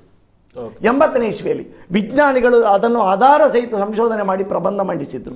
ನಾನು ಹೇಳ್ತೇನೆ 1861ರಿಂದ ಪ್ರತ್ಯೇಕಿಸಿದ್ದು ಶುರುವಾಗಿದೆ. 80ನೇ ಇಸ್ವಿಯಲ್ಲಿ ಇದಾಗಿದೆ. 86ನೇ ಇಸ್ವಿಯಲ್ಲಿ ಮತ್ತೊಬ್ಬ ಬಂದ ವಿಜ್ಞಾನಿ, ಜೆಮ್ ಅಂತೇಳಿ ಅವನ ಹೆಸರು. ಅವ ಏನು ಮಾಡಿದೆ ಅಂತ ಹೇಳಿದ್ರೆ ಹಿಪಾಟಿಟಿಸ್ ಬಿ ಆಯಿತು. ಮತ್ತೊಬ್ಬ ಬಂದು ಹೇಳಿದರು, ವೆಂಕಟೇಶ್ವರನು ಮತ್ತು ಅವರ ಸಂಗಡಿಗ ವಿಜ್ಞಾನಿಗಳು, ಇದು ಹಿಪಾಟಿಟಿಸ್ ಸಿ ವೈರಸ್ಸಿನ ಮೇಲೂ ಕೆಲಸ ಮಾಡ್ತದೆ ಅಂತೇಳಿ ಜಾಹೀರು ಮಾಡಿದರು. ಮತ್ತೊಬ್ಬ ಜೆಮ್ ಅಂತ ಹೇಳೋ ಬಂದು ಅವ ಹೇಳಿದ, ಇದು ಆಂಟಿವೈರಲ್. ಯಾವುದು? ಏಡ್ಸ್ ವೈರಸ್ಸಿನ ವಿರುದ್ಧ ಇದು ಕೆಲಸ ಮಾಡ್ತದೆ, ಏಡ್ಸ್ ವೈರಸ್ಸಿನ ಪ್ರಾಬಲ್ಯವನ್ನು ತಗ್ಗಿಸ್ತದೆ ಅಂತ ಹೇಳಿದ. ಹಾಗೆ ಅಂತ ಹೇಳಿದ ಕೂಡಲೇ ಈಗ ಸವಾಲು ಖಂಡಿತ ಬರ್ತದೆ, ಯಾರು ಪ್ರಶ್ನೆ ಕೇಳಲಿಲ್ಲ ಈಗ ನಿಮ್ಮ ಕಾಲರ್. ಏಡ್ಸ್ ವೈರಸ್ಸಿಗೆ ಬರ್ತದೆ ಅಂತ ಇದು ಹೇಳುದು ಸುಮ್ಮನೆ ಅಲ್ವಾ ನೀವು ಅಂತ. ಅವ ಹೇಳಿದ್ದು, ಏಡ್ಸ್ ವೈರಸ್ಸಿನ ಪ್ರಾಬಲ್ಯವನ್ನು ತಗ್ಗಿಸುವುದು ಸ್ಪಷ್ಟವಾಗಿ ನನ್ನ ಪ್ರಯೋಗಗಳ ಮೂಲಕ ನಾನು ಗುರುತಿಸಿದೆ. ಅವನ ಹತ್ರ ಪ್ರಯೋಗದ ಆಧಾರ ಉಂಟಲ್ಲಿ, ಡಾಟಾ ಉಂಟು, ದಾಖಲೆಗಳು ಉಂಟು. ಆಗ ಅವ ಹೇಳಿದ, ಆದ ಕಾರಣ ಹಿಪೈಟಿಸ್ ಸಿ ವೈರಸ್ ಆಯಿತು, ಹಿಪೈಟಿಸ್ ಬಿ ವೈರಸ್ ಆಯಿತು, ಏಡ್ಸ್ ವೈರಸ್ಸಿನ ಬಗ್ಗೆ ಸಂಶೋಧನೆಗಳು ನಡೆದಿದೆ. ಈಗ ನಾವು ಕೊರೋನಾ ವೈರಸ್ಸಿಗೆ ಇದು ಯಾಕೆ ಆಗಬಾರದು, ಇದಕ್ಕೆ ಆಂಟಿವೈರಲ್ ಪ್ರಾಪರ್ಟಿ ಇದೆ ಅಂತ ಆದಾಗ ನಾವು ಒಪ್ಪಿಕೊಳ್ಳಿಕ್ಕೆ ಯಾಕೆ ಕಷ್ಟ ಪಡಬೇಕು, ನಮಗೆ ಸಂಕಟ ಯಾಕೆ ಆಗಬೇಕು ಅಂತ ನನ್ನ ಒಂದು ಪ್ರಶ್ನೆ. ಯಾಕೆಂದರೆ ಆ ವಿಜ್ಞಾನಿ ಆಧುನಿಕ ವಿಜ್ಞಾನಿ ಆದರೂ ಕೂಡ ಅವನಿಗೆ ನಾನು ಒಂದು ಆಧುನಿಕ ವಿಜ್ಞಾನದ ಬಯೋಕೆಮಿಕಲ್ ಸೈಂಟಿಸ್ಟು, ನಾನು ನೆಲದಲ್ಲಿ ಇದು ಕಾಯಿಲೆ ಗುಣ ಮಾಡ್ತದೆ ಅಂತ ಹೇಳುವುದು ಹೇಗೆ ಎನ್ನುವ ಸಂಕಟ ಅವನಿಗೆ ಬಾಧೆ ಮಾಡಲಿಲ್ಲ. ಈಗ ಕೆಲವರಿಗೆ ಬಾಧೆ ಮಾಡುವ ಹಾಗೆ. ಆದ ಕಾರಣ ಅದು ಯಾಕೆ ಅವನು ಜೆಮ್ ಸೈಂಟಿಸ್ಟು ಅವನು ಹೇಳಿದಲ್ಲ ಆಂಟಿವೈರಲ್, ಮತ್ತೆ ಹೇಳಿದ ಅದು ನಾನು ಅಷ್ಟೇ ಅಲ್ಲ, ಕುತೂಹಲ ಉಂಟು ಮತ್ತು ಕೂಡ ಅಷ್ಟೇ ಅಲ್ಲ, ಯಾವ ಕೆಮಿಕಲ್ ಯಾವ ವೈರಲ್ಲಿನ ಪ್ರಾಬಲ್ಯವನ್ನು ತಗ್ಗಿಸ್ತದೆ ಅಂತ ಹೇಳ್ತೇನೆ ಅಂತ ಹೇಳಿದ. ಎಲ್ಲರೂ ಕೇಳಿದ್ರು, ಭಾರಿ ಹೇಳ್ತೀವಿ ಏಡ್ಸ್ ವೈರಸ್ ಅನ್ನೋದು ಎಂಥದ್ದು, ಯಾವ ಕೆಮಿಕಲ್ ಹೇಳು? ಇಲಾಜಿಕ್ ಆಸಿಡ್. ಇಲಾಜಿಕ್ ಆಸಿಡ್, ನೆಲನೆಲ್ಲಿಯಲ್ಲಿ ಇಲಾಜಿಕ್ ಆಸಿಡ್ ಇದೆ, ಆ ಅಂಶವೇ ನೆಲನೆಲ್ಲಿಯಲ್ಲಿರುವ ಆ ಅಂಶವೇ ವೈರಸ್ಸಿನ ಪ್ರಾಬಲ್ಯವನ್ನು ತಗ್ಗಿಸ್ತದೆ ಅಂತ ಉಲ್ಲೇಖ ಮಾಡಿದ. ಈಗ ಹೇಳಿ ನಮಗೆ ನಾನು MBBS MD FRCS ನನಗೆ ನೆಲನೆಲ್ಲಿಯನ್ನು ಒಪ್ಪಿಕೊಳ್ಳಿಕ್ಕೆ ವೈಜ್ಞಾನಿಕವಾಗಿ ಅಷ್ಟೇ ಆಗ್ತದೆ ಅಂತ ಇದನ್ನು ಹೇಳಿ, ಇದು ಗೊತ್ತಿಲ್ಲ, ಹಾಗಾಗಿ ಹೇಳ್ತಾ ಇದ್ದೇವೆ ಅಷ್ಟೇ, ತಪ್ಪಲ್ಲ. ಇನ್ನು ಇಷ್ಟೇ ಅಲ್ಲ, ನಾನು ಕೊರೋನಾಕ್ಕೆ ಯಾಕೆ ಇದು ಮತ್ತು ಕೂಡ ನೆಲನೆಲ್ಲಿ ಪ್ರಾಬಲ್ಯ ಅಂತ ಇನ್ನೂ ಇದೆ ವಿಷಯ. ಖಂಡಿತ ಸರ್. ಅದರಲ್ಲಿ ಒಬ್ಬ ವಿಜ್ಞಾನಿ ಅದರಿಂದ ಮತ್ತೊಂದನ್ನು ಪ್ರತ್ಯೇಕಿಸಿದ. ನೋಡಿ, ಒಂದು ಪ್ರಾಕೃತಿಕವಾದ ಒಂದು ದ್ರವ್ಯ ನೆಲದಲ್ಲಿ ಎನ್ನುವುದು ವಿಷಯ, ಅದರಲ್ಲಿ ಇಷ್ಟೊಂದು ಕೆಮಿಕಲ್ ಇದೆ ಅಂತ ನನಗೆ ಕೂಡ ಈ ವಿಜ್ಞಾನಿಗಳ ಈ ಸಂಶೋಧನೆ ಓದುವಾಗಲೇ ಗೊತ್ತಾದದ್ದು. ಒಂದೊಂದು ಕೆಮಿಕಲ್, ಒಂದು 10-20 ಕೆಮಿಕಲ್, ಫೈಟೋ ಕೆಮಿಕಲ್ಸ್ ಅಂತ ಅದಕ್ಕೆ ಹೇಳುದು. ಅವ ಹೇಳಿದ, ಒಬ್ಬ ವಿಜ್ಞಾನಿ ಬಂದ, ಮತ್ತೊಬ್ಬ ಅವ ಹೇಳಿದ, ನನಗೆ ಇದರಲ್ಲಿ ಒಂದು ಕ್ವೆರ್ಸೆಟಿನ್ ಅಂತ ಒಂದು ಹೊರ ತೆಗೆದ ಅದರಿಂದ ಕೆಮಿಕಲ್. ಇದು ಭಯಂಕರ. ಇದು ಎಂಥದ್ದು? ಇದು ರಕ್ತನಾಳಗಳ ಪರ್ಮಿಯಬಿಲಿಟಿಯನ್ನು ಹೆಚ್ಚು ಮಾಡ್ತದೆ. ಪರ್ಮಿಯಬಿಲಿಟಿ ಅಂದರೆ ರಕ್ತನಾಳಗಳಿಂದ ಆಕ್ಸಿಜನ್ ಮತ್ತು ಗ್ಲೂಕೋಸ್ ಕೋಶಕ್ಕೆ ಹೆಚ್ಚು ಹೆಚ್ಚು ಹೋಗುವುದಕ್ಕೆ ಅನುವು ಮಾಡಿಕೊಡುವಂತಹ ಒಂದು ವಿಷಯ, ಫ್ಯಾಕ್ಟರ್ ಪರ್ಮಿಯಬಿಲಿಟಿ ಅಂತ. ಆದ ಕಾರಣ ಇದು ರಕ್ತನಾಳಗಳ ಪರ್ಮಿಯಬಿಲಿಟಿಯನ್ನು ಹೆಚ್ಚು ಮಾಡ್ತದೆ, ಕೋಶಗಳ ಪರ್ಮಿಯಬಿಲಿಟಿ ಹೆಚ್ಚು ಮಾಡ್ತದೆ. ಆದ ಕಾರಣ ಕೋಶಗಳಿಗೆ ಹೆಚ್ಚು ಹೆಚ್ಚು ಆಕ್ಸಿಜನ್ ಮತ್ತು ಗ್ಲೂಕೋಸ್ ಸಪ್ಲೈ ಮಾಡಲಿಕ್ಕೆ ಇದು ಸಹಕಾರಿ ಆಗ್ತದೆ. ಆದ ಕಾರಣ ಶ್ವಾಸಕೋಶದಿಂದ ಗ್ಲೂಕೋಸ್ ಆಮ್ಲಜನಕ ರಕ್ತಕ್ಕೆ ಸೇರುವುದಕ್ಕೂ ಮತ್ತು ರಕ್ತದಿಂದ ಈ ಆಕ್ಸಿಜನ್ ಕೋಶಗಳಿಗೆ ಸೇರುವುದಕ್ಕೂ ಇದು ಅತ್ಯಂತ ಪರಿಣಾಮಕಾರಿ ಅಂತ ಹೇಳಿದ ಪುಣ್ಯಾತ್ಮ. ಪುಣ್ಯಾತ್ಮ ಕ್ವೆರ್ಸೆಟಿನ್ ಅಂತ. ಮತ್ತೊಬ್ಬ ಬಂದ, ಅವ ಹೇಳಿದ, ಇದರಲ್ಲಿ ಇಷ್ಟೇ ಅಲ್ಲ, ಎಂಥದ್ದು ನಿರುಡಿನ್ ಅಂತ ಒಂದು ಉಂಟು. ನಿರುಡಿನ್ ಅಂದರೆ ಎಂಥದ್ದು? ಭಯಂಕರ ಆ್ಯಂಟಿ ಆಕ್ಸಿಡೆಂಟ್. ಆ್ಯಂಟಿ ಆಕ್ಸಿಡೆಂಟ್ ಅಂತ ಹೇಳಿದರೆ ಏನಂತ ಹೇಳಿದರೆ, ಯಾವುದೇ ಒಂದು ಸಂಗತಿ ಕೆಮಿಕಲ್, ಅದು ಹೊರಗಿನ ವಿಷಯಗಳಿರ್ಬೋದು ಅಥವಾ ಯಾವುದೇ ವಿಷಯ ಇರ್ಬೋದು, ಕೋಶಗಳಿಗೆ ಹಾನಿ ಮಾಡುವುದನ್ನು ಇದು ತಟಸ್ಥ ಮಾಡ್ತದೆ, ತಪ್ಪಿಸ್ತದೆ. ವಿಷವನ್ನು ನಿರ್ವಿಷಗೊಳಿಸಿದ ಹಾಗೆ ಕೋಶಕ್ಕೆ ಡ್ಯಾಮೇಜ್ ಆಗದಾಗೆ ಆ ಕೆಮಿಕಲ್ ರಕ್ಷಣೆ ಕೊಡ್ತದೆ. ಅದು ಇದರಲ್ಲಿ ಹೆಸರು ನಿರುಡಿನ್ ಅಂತ. ಅದಕ್ಕೆ ಬೊಟಾನಿಕಲ್ ಸಸ್ಯಶಾಸ್ತ್ರೀಯ ಹೆಸರೇ ಹಾಗೆ ನೆಲಲ್ಲಿಗೆ ಎಂಥದ್ದು ಫಿಲಾಂತಸ್ ನಿರುಡಿ. ನಿರುಡಿ ಅಂತ ಕೊಟ್ಟ ನಿರುಡಿನ್ ಅಂತ ಉಂಟು ಅದರಲ್ಲಿ ಕೆಮಿಕಲ್. ಅದಕ್ಕೆ ಮತ್ತೆ ಮತ್ತೊಬ್ಬ ವಿಜ್ಞಾನಿ ಬಂದ, ಇದು ಭಯಂಕರ ಮಾರೆ, ಇದೆಂಥದ್ದು? ಇದರಲ್ಲಿ ಇನ್ನೊಂದು ವಿಷಯ ಉಂಟು. ಅದು ಎಂತ ಮಾಡ್ತದೆ ಅಂತ ಹೇಳಿದರೆ, ಅದು ಮ್ಯಾಕ್ರೋಫೇಜಸ್ ಅಂತ ಉಂಟು ರಕ್ತದಲ್ಲಿ ಉತ್ಪಾದನೆ ಆಗುವಂಥದ್ದು. ಈ ಮ್ಯಾಕ್ರೋಫೇಜಸ್ ಅಂತ ಹೇಳಿದರೆ ಏನಂತ ಹೇಳಿದರೆ, ನಮ್ಮ ದೇಹಕ್ಕೆ ಯಾವುದಾದ್ರೂ ವಿದೇಶಿ ಸೈನಿಕರು ಅಂದರೆ ರೋಗಾಣುಗಳು ಅಟ್ಯಾಕ್ ಮಾಡಿದಾಗ ಅದನ್ನು ನುಂಗಿ ಹಾಕುವಂಥದ್ದು ಮ್ಯಾಕ್ರೋಫೇಜ್. ಫೇಜ್ ಅಂದರೆ ನುಂಗುವುದು. ಯಾವುದೇ ಹೊರಗಿನಿಂದ ಅಟ್ಯಾಕ್ ಆದರೂ, ನಮ್ಮ ದೇಶಕ್ಕೆ ಯಾವುದೇ ಅಟ್ಯಾಕ್ ಆದರೂ ನಮ್ಮ ದೇಶದ ಸೈನಿಕರಿದ್ದಾಗೆ, ಹಾಗೆ ನಮ್ಮ ದೇಹದ ಒಳಗಿನ ಸೈನಿಕರು ಮ್ಯಾಕ್ರೋಫೇಜಸ್ಸುಗಳು ಹೆಚ್ಚು ಕೆಲಸ ಮಾಡುವಾಗೆ ಮಾಡ್ತದೆ ಇದು ಈ ಕೆಮಿಕಲ್ ಅಂತ ಹೇಳಿದ. ಹೀಗೆ ಬೇರೆ ಬೇರೆ ಬೇರೆ ಬೇರೆ ರೀತಿಯಲ್ಲಿ ಅದನ್ನು ವಿಶ್ಲೇಷಣೆ ಮಾಡಿ ಈ ರೀತಿ ಅದನ್ನು, ಹಾಗಾಗಿ ಇದು ನೆಲನೆಲ್ಲಿಯ ನಾನು ಹೇಳಿದ್ದಕ್ಕಂದ್ರೆ ಒಂದು ಉದಾಹರಣೆ. ಇನ್ನೊಂದು ಘಟನೆ ಹೇಳ್ತೇನೆ ನಿಮಗೆ, ಬಹಳ ಒಂದು ಕುತೂಹಲಕಾರಿಯಾದ ನೈಜ ಘಟನೆ. ಪುತ್ತೂರಿನ ವೈದ್ಯಕೀಯ ಡಾಕ್ಟರ್ಸ್ ಫಾರಮಿನಲ್ಲಿ ಒಂದು ಮೀಟಿಂಗು. ಒಬ್ಬರು ಅತಿಥಿ ಉಪನ್ಯಾಸಕರು ಒಂದು ವಿಷಯದ ಬಗ್ಗೆ, ಅಂದರೆ ಮಕ್ಕಳಲ್ಲಿರುವ ಜಾಂಡೀಸಿನ ಬಗ್ಗೆ ಉಪನ್ಯಾಸ, ಅತಿಥಿ ಗೆಸ್ಟ್ ಲೆಕ್ಚರ್. ನಾನು ಅದರಲ್ಲಿ ಒಬ್ಬ ಪ್ರೇಕ್ಷಕ, ಆಸ್ ಎ ಡಾಕ್ಟರ್. ಪ್ರೇಕ್ಷಕರೆಲ್ಲರೂ ಡಾಕ್ಟರ್ಗಳೇ, ಪುತ್ತೂರಿನವರು. ಅದರಲ್ಲಿ ಅತಿಥಿ ಉಪನ್ಯಾಸಕರು ಬಹಳ ಒಂದು ಒಳ್ಳೆ ವಾಕ್ಯ ಮಾತು ಹೇಳಿದರು. ನನಗೆ ಅದು ಒಳ್ಳೆಯದು ಅಂತ ಕಂಡಿತ್ತು, ಕೆಲವರಿಗೆ ಅದು ಒಳ್ಳೆಯದು ಅಂತ ಕಾಣಲಿಲ್ಲ. ಅವರು ಹೇಳಿದರು ಏನಂತ ಹೇಳಿದರೆ, phyllanthus niruri stands as the first line of treatment in the jaundice in the children paediatric group ಅಂತ ಹೇಳಿಬಿಟ್ರು.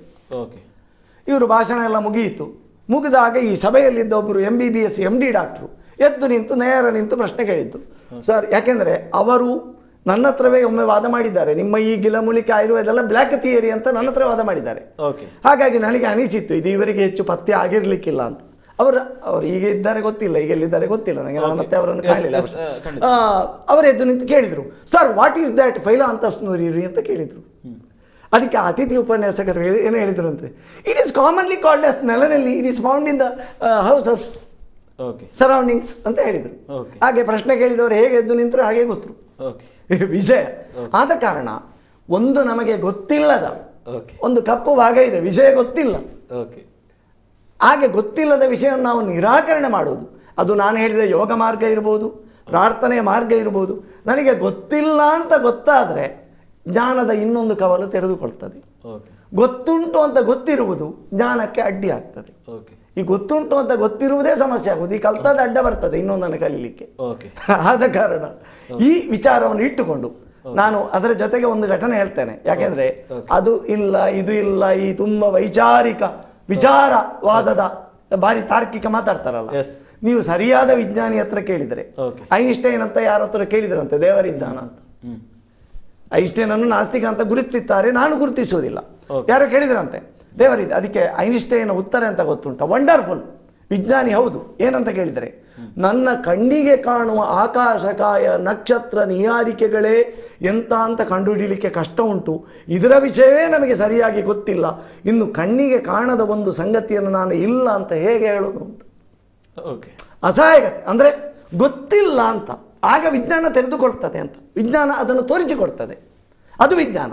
ಆದ ಕಾರಣ ಆ ಇಲ್ಲ, ಅದು ಅಲ್ಲ, ಇದು ಅಲ್ಲ ಅಂತ ಹೇಳುವುದಕ್ಕಿಂತ ನಾವು ಆ ಗುರುಗಳು ಹೇಳಿದ ಮಾತು, ಇದು ಏನು, ಹಾವು 3ನೇ ಸಲ ಬಂತು, ನೀವು ಹೇಳಿದಕ್ಕೆ ಕೊರೋನಾ 2ನೇ ಅಲೆ ಬಂತು, ಇದು ಏನು ಅಂತ ಹೇಳಿ ಮಾನವ ಅಥವಾ ಇಡೀ ಸಮೂಹ, ಮಾನವ ಜನಾಂಗ ಮತ್ತೊಮ್ಮೆ ತನ್ನ ಆತ್ಮಾವಲೋಕನ ಮಾಡಿಕೊಳ್ಳಬೇಕು ಅಗತ್ಯ ಇದೆ. ಇದರ ಜೊತೆಗೆ, ಯಾಕೆಂದ್ರೆ ಇದು ಕೂಡ ದೇವರೇ ಕೊಟ್ಟದ್ದು, ನೆಲದಲ್ಲಿ ದೇವರೇ ಕೊಟ್ಟದ್ದು, ನಿಸರ್ಗ ಅಲ್ವಾ? ಎಸ್, ಖಂಡಿತ ಸರ್. ಸರ್, ಇನ್ನು ಅನೇಕ ವಿಚಾರಗಳನ್ನು ನಿಮ್ಮ ಜೊತೆ ಮಾತಾಡಬೇಕು ಮತ್ತು ಒಂದಷ್ಟು ಈ ಆಯುರ್ವೇದ ಮತ್ತು ಆಧ್ಯಾತ್ಮ ಇದರ ಎರಡೂ ವಿಷಯವನ್ನು ಸಮ್ಮಿಳಿತ ಆದಂಥ ಒಂದಷ್ಟು ವಿಚಾರಗಳನ್ನು ನಿಮ್ಮ ಜೊತೆ ಮಾತಾಡಬೇಕು. ಅದಕ್ಕಿಂತ ಮೊದಲು ಒಂದು ಸಣ್ಣ ವಿರಾಮ ತೆಗೆದುಕೊಳ್ಳುವ ಹೊತ್ತಾಗಿದೆ. ಒಂದು ಸಣ್ಣ ವಿರಾಮದ ಬಳಿಕ ಈ ಕಾರ್ಯಕ್ರಮ ಮುಂದುವರಿಯುತ್ತೆ. ಒಂದು ಸಣ್ಣ ವಿರಾಮ. ವಿನೂತನ ಶೈಲಿಯ ಮನಮೋಹಕ ಬಟ್ಟೆಗಳ ಭಂಡಾರ, ನಾರಿ ಮಣಿಯರ ಸೌಂದರ್ಯಕ್ಕೆ ಸರಿಸಾಟಿಯಾದ ಸಾರಿ, ಕುರ್ತಾ, ಲೆಹಂಗಾ, ಪುರುಷರ ಫಿಟ್ನೆಸ್ಗೆ ಬೊಂಬಾಟ್ ಕಲೆಕ್ಷನ್, ಉತ್ತಮ ಗುಣಮಟ್ಟದ ಫ್ರೆಶ್ ಲುಕ್ ನೀಡೋ ಟ್ರೆಂಡಿ ಡ್ರೆಸ್.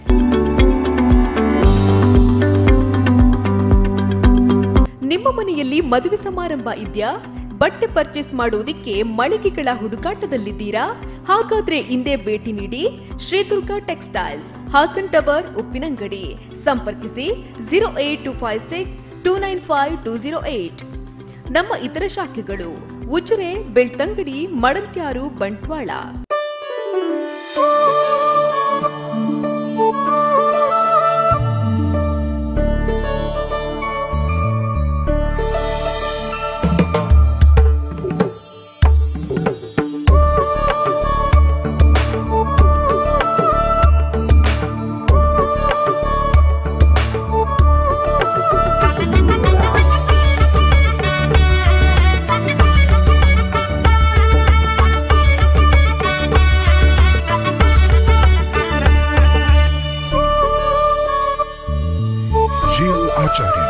ಪುತ್ತೂರು, ಹಾಸನ ಹಾಗೂ Sullia. Gayatri credit cooperative society limited, Puttur, Mangalapadavu, ಪ್ರಧಾನ ಕಚೇರಿ, ಪಾಣಿಮಂಗಳೂರು. ಈಗ ಇನ್ನಷ್ಟು ಕಡಿಮೆ ಬಡ್ಡಿ ದರದಲ್ಲಿ ಸಾಲ ಸೌಲಭ್ಯ, ಆಕರ್ಷಕ ಬಡ್ಡಿ ದರದಲ್ಲಿ ಗ್ರಾಹಕ ಸ್ನೇಹಿ ವ್ಯವಹಾರ. ನಮ್ಮಲ್ಲಿದೆ ಸೇಫ್ ಲಾಕರ್ ವ್ಯವಸ್ಥೆ. ಅಧ್ಯಕ್ಷರು ಶ್ರೀ ಅಡ್ಗೆಯಿ ವಿಷ್ಣು ಭಟ್. ಹೆಚ್ಚಿನ ಮಾಹಿತಿಗಾಗಿ ಸಂಪರ್ಕಿಸಿ ಶರಾವತಿ ರವಿನಾರಾಯಣ್. ನಿರ್ದೇಶಕರು, ಸಲಹಾ ಸಮಿತಿಯ ಸಂಚಾಲಕರು.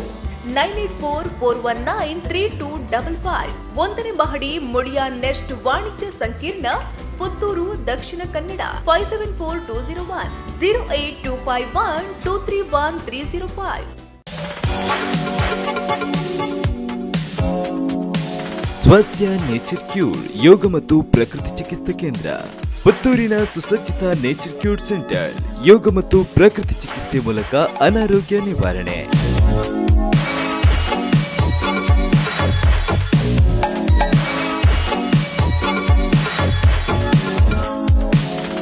ಗಂಟೆ ನೋವು, ಬೆನ್ನು ನೋವು, ಮಧುಮೇಹ, ಅಧಿಕ ರಕ್ತದೊತ್ತಡಕ್ಕೆ ಹೇಳಿ ಗುಡ್ ಬೈ. ಉಬ್ಬಸ ಹೀಗೆ ಇನ್ನಿತರ ಆರೋಗ್ಯ ಸಂಬಂಧಿ ಕಾಯಿಲೆಗೆ ಶೀಘ್ರ ಪರಿಹಾರ. ಎಂದೇ ಭೇಟಿ ನೀಡಿ ಸ್ವಾಸ್ಥ್ಯ ನೇಚರ್ ಕ್ಯೂರ್, ಹಿರಣ್ಯ ಕಾಂಪ್ಲೆಕ್ಸ್, ಬಳ್ವಾರು, ಮುಖ್ಯ ರಸ್ತೆ, ಪುತ್ತೂರು. ಸಂಪರ್ಕಿಸಿ 8196915577. ನಿಮ್ಮ ಕನಸು ನನಸಾಗಿಸಲು ಬಂದಿದೆ ಜಿಪಿಆರ್ ಗ್ರೂಪ್. ಸರ್ಕಾರದ ಮಾನ್ಯತೆ ಪಡೆದ ಕ್ಲಾಸ್ 1 ಎಲೆಕ್ಟ್ರಿಕಲ್ ಮತ್ತು ಸಿವಿಲ್ ಇಂಜಿನಿಯರ್ ಹಾಗೂ ಕಾಂಟ್ರಾಕ್ಟರ್ ಸಂಸ್ಥೆ.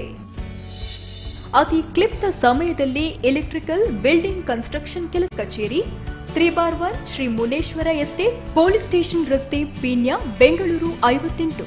ನಮ್ಮ ಪುತ್ತೂರು ಶಾಖೆ ವಿಜಯಲಕ್ಷ್ಮಿ ಕಾಂಪ್ಲೆಕ್ಸ್, ಪಡೀಲು, ಪುತ್ತೂರು. ಎಸ್, ವಿರಾಮದ ಬಳಿಕ ವಿಶೇಷ ಕಾರ್ಯಕ್ರಮಕ್ಕೆ ಸ್ವಾಗತ. ಎಸ್, ನಾವು ವೀಕ್ಷಕರೇ ನೋಡ್ತಾ ಇದ್ವಿ ಏನು ಡಾಕ್ಟರ್ ಬಂಗಾರಡ್ಕ ಅವರು ಓತಪ್ರೇತವಾಗಿ ಅವರ ವಿಚಾರಗಳನ್ನು ಅವರು ಮಂಡಿಸ್ತಾ ಇದ್ದಾರೆ. ಒಂದಷ್ಟು ಏನು ಆಧ್ಯಾತ್ಮಿಕವಾಗಿರತಕ್ಕಂಥ ಮತ್ತು ಪ್ರಾಕ್ಟಿಕಲಿ, ಯಾಕೆ ಅಂತ ಹೇಳಿದ್ರೆ ನೆಲೆನೆಲ್ಲಿಯನ್ನು ಸೇವಿಸಬೇಕು ಅಂತ ಎಲ್ಲರೂ ಹೇಳ್ತಾ ಇದ್ರು. ಯಾಕೆ ಸೇವಿಸಬೇಕು ಅಂತ ಗೊತ್ತಿರಲಿಲ್ಲ. ಅದನ್ನು ಡಾಕ್ಟರ್ ತುಂಬ ಸುಂದರವಾಗಿ ವಿವರಣೆ ಮಾಡಿದರು ಅವರದೇ ಶೈಲಿಯಲ್ಲಿ. ಅದನ್ನು ಕೇಳುವಂಥದ್ದೇ ಒಂದು ಕಮೆಂಟ್ ಕೂಡ ಬಂತು, ನಾನು ವಿರಾಮದಲ್ಲಿ ನೋಡ್ತಾ ಇದ್ದೆ. ಡಾಕ್ಟರ್ ವರ್ಣನೆ ಮಾಡ್ತಾ ಇದ್ರೆ ಕೇಳ್ತಾ ಇರುವ ಅಂತ ಅನಿಸ್ತದೆ ಅಂತೇಳಿ. ಎಸ್ ಡಾಕ್ಟ್ರೆ, ಈಗ ನಾವು ಮುಂದುವರಿದು ನೋಡೋದಾದ್ರೆ, ಇವತ್ತು ಕೋವಿಡ್ನ ಪರಿಸ್ಥಿತಿ ವ್ಯಾಪಕವಾಗಿ ದಿನದಿಂದ ದಿನಕ್ಕೆ ಸ್ಪ್ರೆಡ್ ಆಗ್ತಾ ಇದೆ. ಆಕ್ಸಿಜನ್ ಲೆವೆಲ್ಗಳು ಕಡಿಮೆ ಆಗ್ತಾ ಇದೆ, ಡೆತ್ಗಳು ಸಂಭವಿಸ್ತಾ ಇದೆ ಬೆಂಗಳೂರಿನಂಥ ನಗರಗಳಲ್ಲಿ ಅತ್ಯಂತ ಹೆಚ್ಚು. ಮತ್ತು ಇವತ್ತು ದಕ್ಷಿಣ ಕನ್ನಡ ಜಿಲ್ಲೆಯ ಪರಿಸ್ಥಿತಿ ನೋಡಿದ್ರೆ 1000 ದಾಟಿದೆ, 1000ದ ಗಡಿ ಇವತ್ತು ದಾಟಿದೆ ಪಾಸಿಟಿವ್ ಕೇಸ್. ಸೊ ಏನು ಅಂತ ಹೇಳಿ ಈಗ ಒಟ್ಟಿನಲ್ಲಿ ವಿಷಯ ಏನಾಗ್ತಾ ಇದೆ ಅಂತ ಹೇಳಿದರೆ, ನಾನು ಇದಕ್ಕೆ ಒಂದು ಉಲ್ಲೇಖ ಮಾಡ್ತೇನೆ. ಮಾರ್ಚ್ 2ನೇ ತಾರೀಕು 2021 ಇಸ್ವಿಯಲ್ಲಿ ಅಮೇರಿಕದ ರಾಯಲ್ ಆಫ್ ಫಿಸಿಷಿಯನ್ಸ್ ಅವರ ಆ ಒಂದು ಜರ್ನಲಲ್ಲಿ ಒಂದು ಲೇಖನ ಪ್ರಕಟ ಆಯಿತು. ಅದರಲ್ಲಿ ಒಂದು ಪೆಲ್ಟ್ಸ್ಮ್ಯಾನ್ ಇಫೆಕ್ಟ್ ಅಂತ ಅವರು ಉಲ್ಲೇಖ ಮಾಡ್ತಾರೆ. ಅದು ಏನಂತ ಕೇಳಿದರೆ, ಈಗ ಏನಾಗ್ತಾ ಇದೆ ಎನ್ನುವುದಕ್ಕೆ ನಾನು ಯಾಕೆ ಇದು ಹೆಚ್ಚಾಗ್ತಾ ಇದೆ ಅಂತ ನೀವು ಕೇಳಿದ್ರಿ. ಏನಾಗ್ತಾ ಇದೆ ಒಟ್ಟಿನಲ್ಲಿ ಅಂತ ನಾನು ಹೇಳಲಿಕ್ಕೆ ಹೊರಟಿದ್ದೇನೆ. 1960ನೇ ಇಸ್ವಿಯಲ್ಲಿ ಅಮೆರಿಕ ಸರ್ಕಾರ ಅಪಘಾತಗಳನ್ನು ತಪ್ಪಿಸುವುದಕ್ಕೆ ಅಲ್ಲಿ ಸೀಟು ಬೆಲ್ಟ್ ಹಾಕುವುದನ್ನು ಮತ್ತು ವಾಹನಗಳಿಗೆ ಏರ್ ಬ್ಯಾಗ್ ಅಳವಡಿಸುವುದನ್ನು ಕಾನೂನುಬದ್ಧ ಮಾಡಿತ್ತು. ಈ 60ನೇ ಇಸ್ವಿಯಲ್ಲಿ ಇದರ ಪರಿಣಾಮ ಉದ್ದೇಶ ಏನು ಅಂತ ಕೇಳಿದರೆ ಅಪಘಾತವನ್ನು ತಪ್ಪಿಸುವುದು, ಅಪಘಾತಗಳನ್ನು ಕಡಿಮೆ ಮಾಡುವುದು. ಆದರೆ ಒಬ್ಬ ಪೊಲಿಟಿಕಲ್ ಇಕಾನಮಿಸ್ಟ್ ಇದ್ದ, ಪೆಲ್ಟ್ಸ್ಮ್ಯಾನ್ ಅಂತ ಅವನ ಹೆಸರು. ಅವನಿಗೆ ಒಂದು ಕುತೂಹಲ ಕಂಡಿತ್ತು. ಅಂದರೆ ಈ ಕಾನೂನಿನ ಪರಿಣಾಮದಿಂದ ಅಪಘಾತ ಕಡಿಮೆ ಆಗ್ತದೆ ಹೆಚ್ಚಾಗ್ತದ. ಅವನ ಕುತೂಹಲಕ್ಕೆ ಒಂದು ಸರ್ಟಿಫಿಕೇಟ್ ಕೊಡಬೇಕು. ಅವನು 1 ತಿಂಗಳಲ್ಲ, 1 ವರ್ಷ ಅಲ್ಲ, 15 ವರ್ಷಗಳ ಕಾಲ ಇದನ್ನು ಅಧ್ಯಯನ ಮಾಡಿದ. ಅಪಘಾತಗಳ ಸಂಖ್ಯೆಯನ್ನು ಅಧ್ಯಯನ ಮಾಡಿದ ಈ ಕಾನೂನು ಬಂದ ನಂತರ. ಆಗ 75ನೇ ಇಸ್ವಿಯಲ್ಲಿ, ಅಷ್ಟು ಸಮಯ, ಇದು 1 ತಿಂಗಳ ಸಂಶೋಧನಾ ಪ್ರಬಂಧ ಅಲ್ಲ, 15 ವರ್ಷಗಳ ಕಾಲ ಆ ಕಾನೂನಿನ ಪರಿಣಾಮದ ಕುರಿತು ಅಧ್ಯಯನ ಮಾಡಿ ಬಹಳ ಅದರ ಬಗ್ಗೆ ರಿಸರ್ಚ್ ಮಾಡಿ ಅವನು ಒಂದು ಆರ್ಟಿಕಲ್ ಬರೆದ. ಆ ಆರ್ಟಿಕಲ್ ಪೊಲಿಟಿಕಲ್ ಇಕಾನಮಿಯ ಜರ್ನಲ್ನಲ್ಲಿ ಪ್ರಕಟ ಆಯಿತು. ಅದು ಆಮೇಲೆ ಅವನು ಮಂಡಿಸಿದ ಒಂದು ವಿಚಾರ ಉಂಟಲ್ಲ, ಅದಕ್ಕೊಂದು ದೊಡ್ಡ ಹೆಸರೇ ಸಂಶೋಧನೆ ಆಯಿತು. ಅದು ಪೆಲ್ಟ್ಸ್ಮ್ಯಾನ್ ಇಫೆಕ್ಟ್ ಅಂತ. ಅವನು ಅದರಲ್ಲಿ ಹೇಳಿದ ಏನು ಅಂತ ಕೇಳಿದರೆ, ಇದು ಅಪಘಾತಗಳ ಸಂಖ್ಯೆ ಹೆಚ್ಚಾಗಿದೆ ಅಂತ. ನೀವು ಕೇಳಿದ ಎರಡನೇ ಅಲ್ಲ ಯಾಕೆ ಹೆಚ್ಚಾಯಿತು ಅಂತ. ಅಪಘಾತಗಳ ಸಂಖ್ಯೆ ಹೆಚ್ಚಾಗಿದೆ ಯಾಕೆ? ಅದ್ಭುತವಾದ ಒಂದು ಸೈಕಾಲಜಿಯನ್ನು ಅಲ್ಲಿ ಮಂಡಿಸಿದ. ಏನು? ಅಪಘಾತ ಡ್ರೈವರ್ಗಳು ಅಪಘಾತಕ್ಕೆ ಒಳಗಾಗುವುದನ್ನು ತಪ್ಪಿಸುವುದಕ್ಕೆ ಮಾಡಿದ ಈ ಸೀಟು ಬೆಲ್ಟ್ ಉಂಟಲ್ಲ, ವಾಹನಕ್ಕೆ ಅಳವಡಿಸಿದ ಈ ಏರ್ ಬ್ಯಾಗ್ ಉಂಟಲ್ಲ, ಅಪಘಾತ ಆದರೂ ಕೂಡ ನಮಗೆ ರಕ್ಷಣೆ ಸಿಗ್ತದೆ ಅಂತ ಹೇಳುವುದು, ಇದು ಜನರಿಗೆ ಹೆಚ್ಚಿನ ರಿಸ್ಕ್ಗಳನ್ನು ತೆಗೆದುಕೊಳ್ಳುವುದಕ್ಕೆ ಪ್ರೇರೇಪಣೆ ಕೊಟ್ಟಿತು.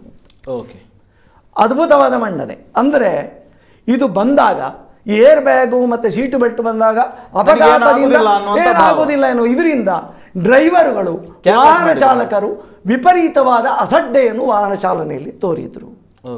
ಇದು ಆ ಪೆಲ್ಟ್ಸ್ಮ್ಯಾನ್ ಇಫೆಕ್ಟ್ ಅಂತ ಹೇಳಿ ಖಂಡಿತ. ಅಂದರೆ ಆ ಯಾವ ಉದ್ದೇಶಕ್ಕಾಗಿ ಆ ಒಂದು ಬಂದಿದೆಯೋ ಸಂಗತಿ, ಅದು ಆ ಉದ್ದೇಶದಿಂದ ವಿಪರೀತವಾದ ಪರಿಣಾಮವನ್ನು ಉಂಟು ಮಾಡಿತು. ಇದಕ್ಕೆ ಪೆಲ್ಟ್ಸ್ಮ್ಯಾನ್ ಇಫೆಕ್ಟ್ ಅಂತ.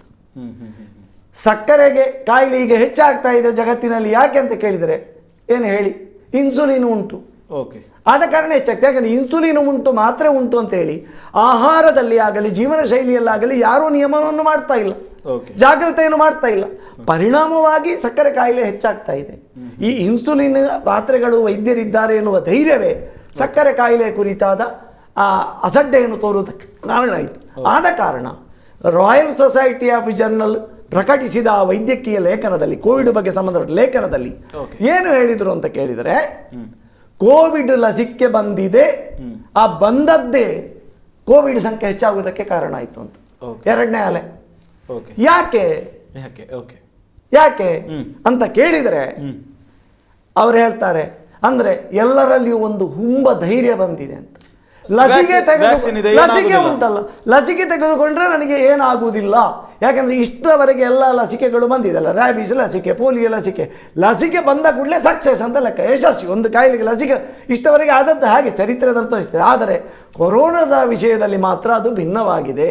ಕೋವಿಡ್ ಅಪ್ರೋಪ್ರಿಯೇಟ್ ಈಗ ಏನಾಗ್ತಾ ಇದೆ ಅಂತ ಹೇಳಿ ಇಂಡಿಯನ್ ಇನ್ಸ್ಟಿಟ್ಯೂಟ್ ಆಫ್ ಸೈನ್ಸ್ ಬೆಂಗಳೂರಿನ ವಿಜ್ಞಾನಿಗಳು ಹೇಳ್ತಾ ಇದ್ದಾರೆ, ಮೇ ಮಧ್ಯಂತರದಲ್ಲಿ 10 ಲಕ್ಷ ಆಗ್ಬಹುದು ಕೊರೋನಾ ರೋಗಿಗಳ ಸಂಖ್ಯೆ ಕರ್ನಾಟಕದಲ್ಲಿ ಅಂತ.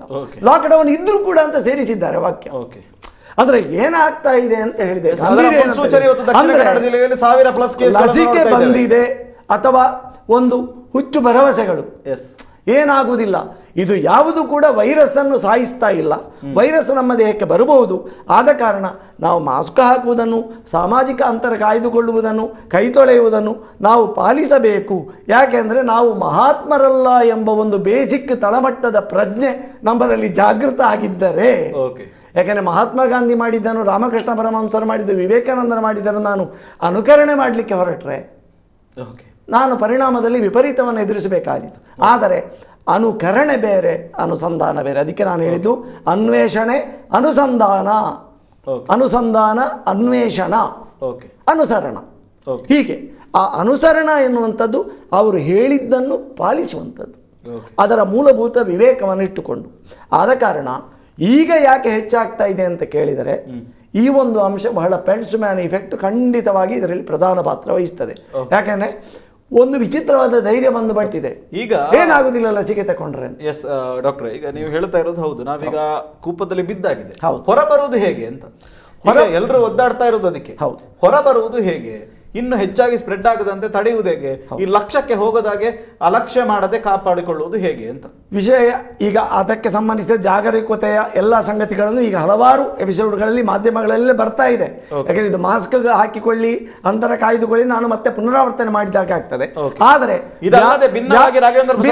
ಭಿನ್ನವಾಗಿ ಏನು ಹೇಳ್ತಾ ಇದ್ದಾರೆ ಅಂತ ಹೇಳಿದ್ರೆ, ನೆಲನಲ್ಲಿ ಸೇವಿಸುವುದು ಹೌದು, ಆದರೆ ವೈಜ್ಞಾನಿಕ ಸಂಶೋಧನೆಗಳು ಯಾವ ರೀತಿ ಸೇವಿಸಿದ್ರೆ ಅದು ಹೆಚ್ಚು ಪರಿಣಾಮಕಾರಿ ಅಂತ ಹೇಳಿದ್ದಾರೆ.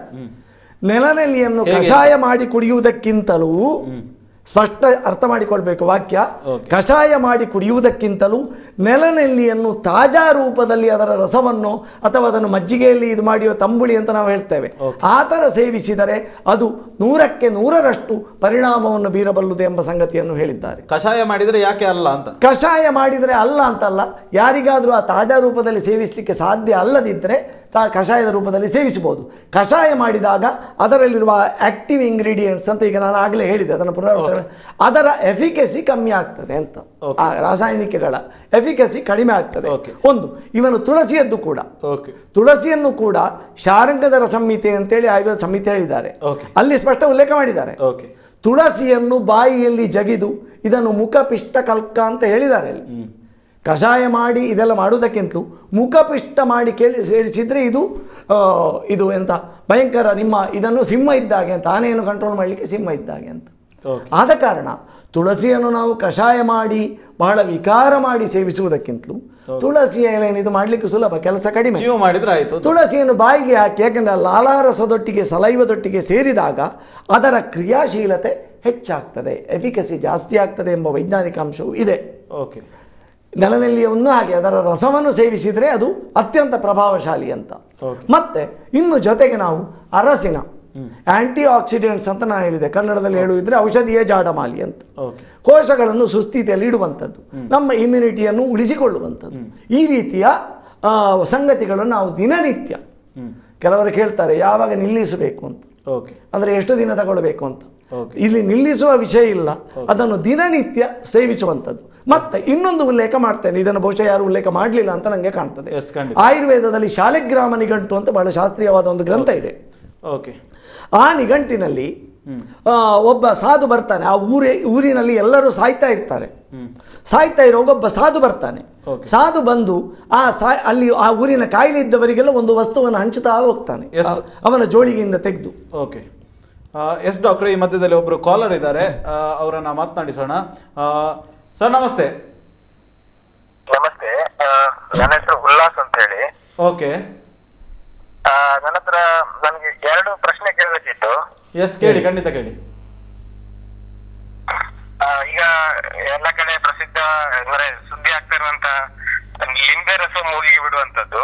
ಇನ್ನೊಂದು, ಈ ಕೊರೋನಾ ವೈರಸ್ ಅಥವಾ ಕೊರೋನಾ ರೋಗದಿಂದ ಸತ್ತಂತಹ ದೇಹವನ್ನ ಈ ಪ್ಲಾಸ್ಟಿಕ್ ಕವರ್ಗಳಿಂದೆಲ್ಲ ಮುಚ್ಚಿ ಫ್ಯಾಮಿಲಿಗೆ ಕೊಡುವಂತದ್ದು ಅಥವಾ ಕೊಡದೇ ಇರುವಂತದ್ದು. ಈ ಸತ್ತ ಮೇಲೆ ದೇಹದಲ್ಲಿ ಸತ್ತ ದೇಹದಿಂದ ವೈರಸ್ ಹರಡುವುದಿಲ್ಲ ಅಂತ ಆದ್ಮೇಲೆ ಯಾಕೆ ಅದನ್ನ ಈ ರೀತಿ ಪ್ಲಾಸ್ಟಿಕ್ ಕವರ್ ಮುಚ್ಚೋದು ಅಥವಾ ಫ್ಯಾಮಿಲಿಗೆ ಕೊಡದೇ ಇರುವಂತದ್ದು ಯಾಕೆ, ಯಾವ ಕಾರಣ ಇರ್ಬೋದು ಅಂತ ಪ್ರಶ್ನೆಯನ್ನು ಸ್ಪಷ್ಟ. ಎಸ್ ಖಂಡಿತ ಅವ್ರು ಕೇಳ್ತಾ ಇರುವಂತದ್ದು, ಸತ್ತ ನಂತರ ವೈರಸ್ ಹರಡುವುದಿಲ್ಲ ಅಂತ ಆದ್ರೆ ದೇಹವನ್ನ ಯಾಕೆ ಕೊಡ್ತಾ ಇಲ್ಲ ಡೆತ್ ಆದ ನಂತರ ಅಂತ. ಅಂದ್ರೆ ಇನ್ನೂ ಕೂಡ ಸತ್ತ ನಂತರ ಈಗ ಅಲ್ಲಿ ಇನ್ನೂ ಕೂಡ ಅದರ ಅರ್ಥ ಏನು ಅಂತ ಕೇಳಿದರೆ, ಈ ವೈರಸ್ಸಿನ ಬಗ್ಗೆ ಇನ್ನೂ ಕೂಡ ನಾನು ಈಗಾಗಲೇ ಇದನ್ನು ಮಾತಿನಲ್ಲಿ ಕವರ್ ಮಾಡಿದ್ದೇನೆ. ಅಜ್ಞಾತ ತುಂಬ ಸಂಗತಿಗಳು ಇನ್ನೂ ಅಜ್ಞಾತವಾಗಿ ಉಳಿದಿದೆ. ಇದು ಪ್ರಕೃತಿ ಮನುಷ್ಯನಿಗೆ ಕೊಟ್ಟ ಸವಾಲು. ಸತ್ತ ನಂತರ ಅದು ಹೋಗ್ತದೆ ಅಂತ ಹೇಳುವುದು ಕೂಡ ಇನ್ನು, ಯಾಕೆಂದರೆ ಬೇರೆ ಬೇರೆ ಅಭಿಪ್ರಾಯಗಳಿತ್ತು. ಅದು 12 ಗಂಟೆ ವಾತಾವರಣದಲ್ಲಿ ಜೀವಂತವಾಗಿರ್ತದೆ, 24 ಗಂಟೆ ಜೀವಂತವಾಗಿರ್ತದೆ ಅಂತ. ಆದ ಕಾರಣ ಒಂದು ಅದು ಕಾರಣ. ಮತ್ತೊಂದು ಏನು ಅಂತ ಕೇಳಿದರೆ, ಆ ಸಂಸ್ಕಾರದಲ್ಲಿ ಭಾಗವಹಿಸುವಾಗ ಆ ಭಾಗವಹಿಸುವ ಸೇರಿಕೆ, ಜನಸಂದಣಿ, ಆಗ ಅದು ಹೆಚ್ಚು ಅಲ್ಲಿ ಹರಡುವಿಕೆಗೆ ಕಾರಣ ಆಗಬಹುದು ಎನ್ನುವ ವಿಷಯವನ್ನು ಅಲ್ಲಿ ನಾವು ಗಮನಕ್ಕೆ ತೆಗೆದುಕೊಳ್ಬೇಕು. ಆದ ಕಾರಣ ಒಂದು ವಿಶೇಷ ಮುನ್ನೆಚ್ಚರಿಕೆಯಾಗಿ ಆ ಸತ್ತ ನಂತರ ದೇಹವನ್ನು ಕೊಡದೇ ಇರುವ ಒಂದು ವಿಷಯವನ್ನು ಸರ್ಕಾರ ಕೈಗೆತ್ತಿಕೊಂಡಿದೆ ಮತ್ತು ಆರೋಗ್ಯ ಇಲಾಖೆ ಅದನ್ನು ಮಾಡ್ತಾ ಇದೆ. ಅದೊಂದು ವಿಶೇಷ ಮುನ್ನೆಚ್ಚರಿಕೆ ಅಷ್ಟೇ. ಓಕೆ, ಎಸ್ ಡಾಕ್ಟರ್, ಪ್ರೊಸೀಡ್ ಮಾಡಿ. ಎಸ್, ಹಾಗೆ ಹೇಳ್ತಾ ಇದ್ದೆ. ಈಗ ನಾನು ಈ ವಿಷಯವನ್ನು ಹೇಳ್ತಾ ಇದ್ದೆ. ಶಾಲಿಗ್ರಾಮ ನಿಘಂಟುವಿನಲ್ಲಿ ಈ ರೀತಿಯದ್ದೇ ಆದ ಒಂದು ಮಹಾಮಾರಿ ಇಡೀ ಊರೆಲ್ಲ ವ್ಯಾಪಿಸಿ ಎಲ್ಲರೂ ಸಾಯ್ತಾ ಇದ್ದಾರೆ. ಕಣ್ಣೆದುರಿನಲ್ಲಿಯೇ ತಮ್ಮ ಬಂಧುಗಳು ಸಾಯ್ತಾ ಇದ್ದಾರೆ. ಆ ಸಂದರ್ಭದಲ್ಲಿ ಒಬ್ಬ ಸಾಧು ಬರ್ತಾನೆ. ಆ ಸಾಧು ತನ್ನ ಜೋಳಿಗೆಯಿಂದ ಒಂದು ಔಷಧವನ್ನು ತೆಗೆದುಕೊಡ್ತಾ ಇದ್ದಾನೆ. ಅದನ್ನು ತೆಗೆದು ಆ ಊರಿನವರು ಆ ಕಾಯಿಲೆಯಿಂದ ಗುಣ ಆದ ಒಂದು ಉಲ್ಲೇಖ ಶಾಲಿಗ್ರಾಮ ನಿಘಂಟುವಿನಲ್ಲಿ ಉಲ್ಲೇಖ ಆಗಿದೆ. ಅದು ಯಾವುದು ಅಂತ ಕೇಳಿದರೆ ಅದು ಬೆಳ್ಳುಳ್ಳಿ. ಓಕೆ, ಈ ಬೆಳ್ಳುಳ್ಳಿ ಅನ್ನುವಂಥದ್ದು ಅದು ಬಹಳ ವಿಶಿಷ್ಟವಾದ, ನಾವು ಕೊರೋನಾದ ಅಂದರೆ ರಕ್ತನಾಳದ ಒಳಗೆ ರಕ್ತ ಹೆಪ್ಪುಗಟ್ಟದ ಹಾಗೆ ಮಾಡುವಂಥ ಒಂದು ವಿಶಿಷ್ಟ ಕೆಮಿಕಲ್, ರಾಸಾಯನಿಕ ಎಲಿಸಿನ್ ಅಂತ ಅದರಲ್ಲಿ ಇದೆ. ಆದರೆ ಅದು ಬಿಸಿ ಮಾಡಿ ಸೇವನೆ ಮಾಡಿದರೆ ಅದು ಆವಿಯಾಗಿ ಹೋಗ್ತದೆ ಆ ಕೆಮಿಕಲ್, ಆ ಪ್ರಯೋಜನ ಸಿಕ್ಕುವುದಿಲ್ಲ. ಮತ್ತು ಅದರಲ್ಲಿ ಆಂಟಿ ಆಕ್ಸಿಡೆಂಟ್ಸ್ಗಳು ನಾನು ಹೇಳಿದಾಗೆ ಅಂತಹ ವಸ್ತುಗಳು ಇದೆ, ಕೋಶಗಳ ರಕ್ಷಕಗಳು. ಈ ರೀತಿಯ ಇದ್ದದ್ರಿಂದ ಆ ಬೆಳ್ಳುಳ್ಳಿ ಮತ್ತದು ಶ್ವಾಸಕೋಶದ ಮೇಲೆ ವಿಶಿಷ್ಟ ಪರಿಣಾಮ ಬೀರುವ ಒಂದು ದ್ರವ್ಯ ಆಗಿರುವುದರಿಂದ ಮತ್ತು ಆ ರಕ್ತನಾಳದೊಳಗೆ ರಕ್ತ ಹೆಪ್ಪುಗಟ್ಟುವ ಒಂದು ಇಫೆಕ್ಟು ಈ ಕೊರೋನಾದಲ್ಲಿ ಬರ್ತದೆ. ಕಾಂಪ್ಲಿಕೇಶನ್ ಇವನ್ನು ಮೊನ್ನೆ ಹೇಳ್ತಾ ಇದ್ರಲ್ಲ ಕೆಲವರು ಆರೋಗ್ಯ ಇಲಾಖೆಯಲ್ಲಿ, RT-PCR ನೆಗೆಟಿವ್ ಬಂದರೂ CT ಸ್ಕ್ಯಾನಲ್ಲಿ ಅಬ್ನಾರ್ಮಲಿಟಿ ಬಂದರೆ ಅದು ಕೊರೋನಾ ಅಂತ ತಿಳ್ಕೊಳ್ಬೇಕು. ಅಂದರೆ ಪಲ್ಮನರಿ ಥ್ರಾಂಬೋ ಎಂಬೋಲಿಸಮ್ ಅಂತ, ಅಂದರೆ ಅಲ್ಲಿ ರಕ್ತನಾಳದ ಒಳಗೆ ಥ್ರಾಂಬಸ್, ರಕ್ತ ಹೆಪ್ಪುಗಟ್ಟುವಂಥದ್ದು, ಹೆಪ್ಪುಗಟ್ಟಿಯಲ್ಲಿ ಬ್ಲಾಕ್ ಆಗುವಂಥದ್ದು, ಕೂಡಲೇ ಉಸಿರಾಟಕ್ಕೆ ಕಷ್ಟ ಆಗಿ ಮರಣ ಅಪ್ಪುವಂಥದ್ದು. ಆ ಹೆಪ್ಪುಗಟ್ಟುವ ವಿಷಯಕ್ಕೆ ಸಂಬಂಧಿಸಿ ಹಸಿ ಬೆಳ್ಳುಳ್ಳಿಯನ್ನು ಸೇವನೆ ಮಾಡುವುದು ಬಹಳ ವಿಶಿಷ್ಟ, ಪರಿಣಾಮಕಾರಿ. ಮತ್ತು ಅದು ಬ್ರಿಟಿಷ್ ಮೆಡಿಕಲ್ ಜರ್ನಲ್ ಲ್ಯಾನ್ಸೆಟ್ನಲ್ಲಿ ಈ ಪರಿಣಾಮದ ಕುರಿತಾದ ಸಂಶೋಧನೆ ಬೆಳ್ಳುಳ್ಳಿಯ ಬಗ್ಗೆ ಪ್ರಕಟ ಆಗಿದೆ. ಆಸಕ್ತರು ಗೂಗಲ್ ಸರ್ಚ್ ಮಾಡಿ ಅದನ್ನು ಅಧ್ಯಯನ ಮಾಡ್ಬೋದು. ಎಲಿಸಿನ್ ಅಂತೇಳಿ ಬೆಳ್ಳುಳ್ಳಿರುವ ಎಲಿಸಿನ್ ರಕ್ತನಾಳದಲ್ಲಿ, ಆದ ಕಾರಣ ಕೊರೋನಾದ ಕಾರಣದಿಂದ ಪಲ್ಮನರಿ ಥ್ರಾಂಬೋ ಎಂಬೋಲಿಸಮ್ ಆಗಿ ಉಸಿರಾಟ ಕಷ್ಟ ಆಗಿ ಸಾಯುವುದನ್ನು, ಆಗ ಸ್ಯಾಚುರೇಷನ್ ಕಮ್ಮಿ ಆಗ್ತದೆ. ಬೆಳ್ಳುಳ್ಳಿ ತಡೀತದೆ. ಆ ಬೆಳ್ಳುಳ್ಳಿ ಆ ಪರಿಣಾಮವನ್ನು ಕೊರೋನಾದಲ್ಲಿ ಬಳಸಿಕೊಳ್ಳಬಹುದು ಎನ್ನುವ ವಿಷಯವನ್ನು ನಾವು ಎಸ್ ಡಾಕ್ಟರ್, ಅನೇಕ ವಿಚಾರಗಳನ್ನು ತುಂಬ ಹೊತ್ತಿಂದ ನಾವು ಮಾತಾಡ್ತಾ ಇದ್ವಿ. ಕೊನೆಯದಾಗಿ ಒಂದು ಲೈನಲ್ಲಿ, ಒಂದು ಸೆಂಟೆನ್ಸಲ್ಲಿ ನಮ್ಮ ವೀಕ್ಷಕರಿಗೆ ಹೇಳೋದಾದರೆ ಏನು ಹೇಳಲಿಕ್ಕೆ ಇಚ್ಛೆ ಪಡ್ತೀರಿ? ಕೇವಲ ಒಂದೇ ವಾಕ್ಯದಲ್ಲಿ ಹೇಳಿದರೆ, ವ್ಯಾವಹಾರಿಕವಾದ ಎಲ್ಲ ಒಂದು ಸರ್ಕಾರದ ಮಾರ್ಗಸೂಚಿಗಳು ಅಥವಾ ವಿಜ್ಞಾನಿಗಳ ವೈದ್ಯರ ಮಾರ್ಗಸೂಚಿಗಳನ್ನು ಅನುಸರಿಸುತ್ತಾ ಇಡೀ ಮಾನವ ಜನಾಂಗ ಮತ್ತು ಸರ್ಕಾರ ಜೊತೆಗೆ, ನಾನು ಜೊತೆಗೆ ಅಂತ ಹೇಳ್ತಾ ಇದ್ದೇನೆ, ಇದನ್ನು ಬಿಟ್ಟಲ್ಲ, ಜೊತೆಗೆ ನಾವು ಮಹಾತ್ಮ ಗಾಂಧೀಜಿಯವರು ಹೇಳಿದಂಥ ಸಾಮೂಹಿಕ ಪ್ರಾರ್ಥನೆ ಮತ್ತು ಪ್ರಾರ್ಥನಾಪೂರ್ವಕವಾದ ಆಂತರಂಗಿಕವಾದ ಅನುಸಂಧಾನವನ್ನು ಮಾಡಿದರೆ, ಖಂಡಿತ ಆ ಮೂಲ ಪ್ರಕೃತಿಗೆ ಶರಣಾದರೆ, ಇದರ ಜೊತೆಗೆ ಅದನ್ನು ಕೂಡ ಮಾಡಿದರೆ, ಅಧ್ಯಾತ್ಮದ ಸ್ಪರ್ಶ ಕೂಡ ಇದ್ದರೆ, ಖಂಡಿತವಾಗಿ ಇದು ಸಾಮೂಹಿಕವಾಗಿ ಬಹಳ ವ್ಯಾಪಕವಾಗಿ ಬರಬೇಕು. ಸಾಮೂಹಿಕವಂದರೆ ಮಾರ್ಗದಲ್ಲಿ ಜನ ಸೇರಿಸಬೇಕು ಅಂತ ನಾನು ಹೇಳಿದ್ದಲ್ಲ, ಅಪಾರ್ಥ ಮಾಡಬೇಡಿ ವೀಕ್ಷಕರು. ಸಾಮೂಹಿಕ ಅಂದರೆ ಮನಸ್ಸು ಎಲ್ಲ ಸಾಮೂಹಿಕವಾಗಿ ಒಟ್ಟು ಸೇರಬೇಕು, ಒಮ್ಮತದಿಂದ ಆ ಮೂಲ ಪ್ರಕೃತಿಗೆ ಶರಣಾಗಬೇಕು. ಇದು ಮಹಾತ್ಮ ಗಾಂಧಿಯವರು ಹೇಳಿದ ಮಾರ್ಗ, ಭಾರತದ ಪಾರಂಪರಿಕ ಮಹಾತ್ಮರು ಋಷಿಗಳು ಹೇಳಿದ ಮಾರ್ಗ, ಮತ್ತು ಇದು ವಿಜ್ಞಾನಿಗಳು ಹೇಳಿದ ಮಾರ್ಗವೂ ಕೂಡ. ನಮ್ಮ ಪಾರಂಪರಿಕ ವಿಜ್ಞಾನಿಗಳು, ನಮ್ಮ ಪರಂಪರೆಯಲ್ಲಿ ಬಂದ ವಿಜ್ಞಾನಿಗಳು ಈ ರೀತಿ ಇದು ಎಲ್ಲವನ್ನೂ ಅನುಸಂಧಾನ ಮಾಡಿದರೆ ಖಂಡಿತವಾಗಿ ಕೊರೋನಾದಿಂದ ಮುಕ್ತ ಆಗಬೇಕು. ಯಾಕೆಂದರೆ ಮನುಷ್ಯನಿಗೆ ಇದು ಕಷ್ಟ ಅಂತ ಕಾಣ್ತದೆ, ಸತ್ಯಕ್ಕೆ ಭಗವಂತನಿಗೆ ಇದು ಕಷ್ಟ ಅಲ್ಲ. ಹಾಗೆಂತೇಳಿ ಭಗವಂತ ಇದ್ದಾನೆ ಅಂತೇಳಿ ನಾವು ಇದನ್ನು ಒಸಡ್ಡೆ ಮಾಡುವಾಗಿಲ್ಲ.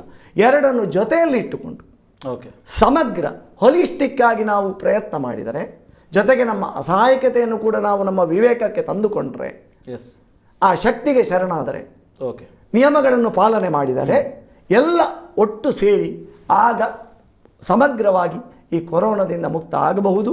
ಮತ್ತು ಇದನ್ನು ಹೇಳಿದ್ದನ್ನು ಬಹಳ ಗಂಭೀರವಾಗಿ ವಿವೇಕಪೂರ್ಣವಾಗಿ ಅಂತ ನಾನು ಹೇಳ್ತಾ ಇದ್ದೇನೆ. ಯಾಕೆಂದರೆ ಯಾವುದೋ ಒಂದು ನಾನು ಹೇಳಿದ ಕೂಡಲೇ ಕೆಲವರು ಹಾಗೆ ಹೇಳಿದ ಕೂಡಲೇ ತಪ್ಪು ತಿಳ್ಕೊಳ್ತಾರೆ, ಹಾಗಾದರೆ ಜ್ಯೋತಿಷಿಗಳ ಹತ್ರ ಹೋಗ್ಬೇಕಂತ. ಅಂತಹ ಅಧ್ಯಾತ್ಮವನ್ನು ನಾನು ಹೇಳ್ತಾ ಇಲ್ಲ, ಬಹಳ ಸ್ಪಷ್ಟವಾಗಿ ಹೇಳ್ತಾ ಇದ್ದೆ. ತಾಯ್ತ ಕಟ್ಟುವುದು, ಪಟ್ಟೆನೂಲು ಕಟ್ಟುವುದು, ಮಂತ್ರವಾದ ಮಾಡುವುದು, ಇಂತಹ ಅಧ್ಯಾತ್ಮವನ್ನು ನಾನು ಹೇಳ್ತಾ ಇಲ್ಲ. ನಾನು ಹೇಳ್ತಾ ಇರೋದು ಭಾರತದ ಉಪನಿಷತ್ತುಗಳು, ವೇದಗಳು ಹೇಳಿದಂಥ, ಮೂಲ ಋಷಿಗಳು ಹೇಳಿದಂಥ ಮನಸ್ಸು ಮತ್ತು ಆತ್ಮಕ್ಕೆ ಸಂಬಂಧಪಟ್ಟ ಮೂಲಭೂತವಾದ ಅಧ್ಯಾತ್ಮವನ್ನು ನಾನು ಹೇಳ್ತಾ ಇದ್ದೇನೆ. ಆ ಅಧ್ಯಾತ್ಮ ವ್ಯಾವಹಾರಿಕ ಅಸಡ್ಡೆ ಮಾಡಬೇಕು ಅಂತ ಹೇಳುವುದಿಲ್ಲ. ಕೃಷ್ಣ ಕೂಡ ಭಗವದ್ಗೀತೆಯಲ್ಲಿ ಹೇಳಿದ್ದಾನೆ, ಕರ್ಮ ಮಾಡು, ಕರ್ಮವನ್ನು ಸರಿಯಾಗಿ ಮಾಡು, ಆದರೆ ಭಗವಂತನಿಗೆ ಶರಣಾಗತಿಯಾಗಿ ಕರ್ಮ ಮಾಡು, ನಿಯಮ ಪಾಲನೆ ಮಾಡು, ಆದರೆ ಭಗವಂತನ ನೆನಪಿಟ್ಟುಕೊಂಡು ನಿಯಮಗಳನ್ನು ಪಾಲಿಸ್ತಾ ಹೋಗುವಂತ. ಎರಡು ಸೇರಿದರೆ ಆಗ ಅದು ಸಮಗ್ರ ಆಗ್ತದೆ. ಕೊರೋನಾದಿಂದ ಖಂಡಿತವಾಗಿ ನಾವು ಮುಕ್ತ ಆಗಬಹುದು. ಆದರೆ ನಾವು ಅದನ್ನು ತೆಗೆದುಕೊಳ್ತೇವೆಯೋ ಎನ್ನುವುದು ಇರುವುದು. ತೆಗೆದುಕೊಳ್ತೇ ಎಷ್ಟರ ಮಟ್ಟಿಗೆ ಇದನ್ನು ಸಾಮೂಹಿಕವಾಗಿ ಇದು ಮನಸ್ಸುಗಳು, ಪ್ರಜ್ಞೆ, ಬುದ್ಧಿ ಇದನ್ನು ತೆಗೆದುಕೊಳ್ತದೆ. ಬುದ್ಧಿ ತೆಗೆದುಕೊಂಡ್ರೆ ಆಚರಣೆಗೆ ಬರ್ತದೆ. ಆದ್ರೆ ಬುದ್ಧಿ ಎನ್ನುವುದು ಬುದ್ಧಿಯ ಸ್ಥಾನದಲ್ಲಿ ನಿಂತು ಇದನ್ನು ಅರ್ಥ ಮಾಡಿಕೊಳ್ತದ. ಸರ್ಕಾರದ ಮಟ್ಟದಲ್ಲಿರ್ಬೋದು, ಜನಾಂಗದ ಮಟ್ಟದಲ್ಲಿರ್ಬೋದು, ಇದು ಬಹಳ ಪ್ರಾಮುಖ್ಯವಾದ ಪ್ರಶ್ನೆ. ಆದರೆ ಇಷ್ಟವರೆಗೆ ನೋಡಿದ್ರೆ ಆ ಮೂಲ ಸಂಗತಿ ಅರ್ಥ ಆದ ಹಾಗೆ ಕಾಣುವುದಿಲ್ಲ ಎನ್ನುವುದು ನನ್ನ ಅಭಿಮತ. ಡಾಕ್ಟ್ರೆ, ಇಷ್ಟು ಹೊತ್ತುಗಳ ಕಾಲ ತಮ್ಮ ಅಮೂಲ್ಯ ಸಮಯವನ್ನು ನಮ್ಮ ಜೊತೆ ಕೊಟ್ಟದ್ದಕ್ಕಾಗಿ ನಿಮಗೆ ಧನ್ಯವಾದಗಳು. ಧನ್ಯವಾದಗಳು. ವೀಕ್ಷಕರೇ, ನೋಡಿದ್ರಲ್ಲ, ಇಷ್ಟು ಹೊತ್ತುಗಳ ಕಾಲ ಏನು ಡಾಕ್ಟರ್ ರಾಘವೇಂದ್ರ ಪ್ರಸಾದ್ ಬಂಗಾರಡ್ಕ ಅವರು ಅವರ ಅನಿಸಿಕೆಗಳನ್ನು ವ್ಯಕ್ತಪಡಿಸಿದರು. ಯಾವ ರೀತಿಯಾಗಿ ಕೊರೋನಾದ ಬಗ್ಗೆ ಒಂದು ರೀತಿಯ ಜಾಗೃತಿ, ಒಂದು ರೀತಿಯ ಕೇರ್ ಇದ್ದರೆ, ಒಂದು ಸಕಾರಾತ್ಮಕ ಚಿಂತನೆಗಳು ನಮ್ಮ ಜೊತೆ, ಒಂದು ಪಾಸಿಟಿವ್ ಆದಂಥ ಚಿಂತನೆ ನಮ್ಮ ಜೊತೆ ಇದ್ದರೆ ಖಂಡಿತ ಕೊರೋನಾವನ್ನು ನಾವು ಗೆಲ್ಲಬಹುದು, ಕೊರೋನಾದಿಂದ ನಾವು ಹೊರಗೆ ಬರ್ಬೋದು ಅನ್ನುವಂಥ ಮಾತುಗಳನ್ನು ಅವರು ಹೇಳಿದರು. ಸಾಧ್ಯ ಆದರೆ ನಾವು ಇದನ್ನು ಅನುಸರಿಸಿಕೊಳ್ಳೋಣ ಮತ್ತು ಮುಂದಿನ ದಿನಗಳಲ್ಲಿ ಕೊರೋನಾ ಮುಕ್ತ ಸಮಾಜವಾಗಿ ನಮ್ಮ ಸಮಾಜ ನಿರ್ಮಾಣ ಆಗಲಿ ಅನ್ನುವಂಥ ದೃಷ್ಟಿಕೋನದಿಂದ ಈ ಕಾರ್ಯಕ್ರಮ ಮೂಡಿ ಬರ್ತಾ ಇದೆ. ನಾಳೆ ಇನ್ನೊಬ್ಬ ಅತಿಥಿಯೊಂದಿಗೆ ನಿಮ್ಮ ಮುಂದೆ ಬರ್ತೇನೆ. ಇದಾಗಿತ್ತು ಈ ಹೊತ್ತಿನ ವಿಶೇಷ. ನಿರಂತರ ಸುದ್ದಿ ಹಾಗೂ ಮನೋರಂಜನೆಗಾಗಿ ನೋಡ್ತಾ ಇರಿ ಕಹಳೆ ನ್ಯೂಸ್. ನಮಸ್ಕಾರ.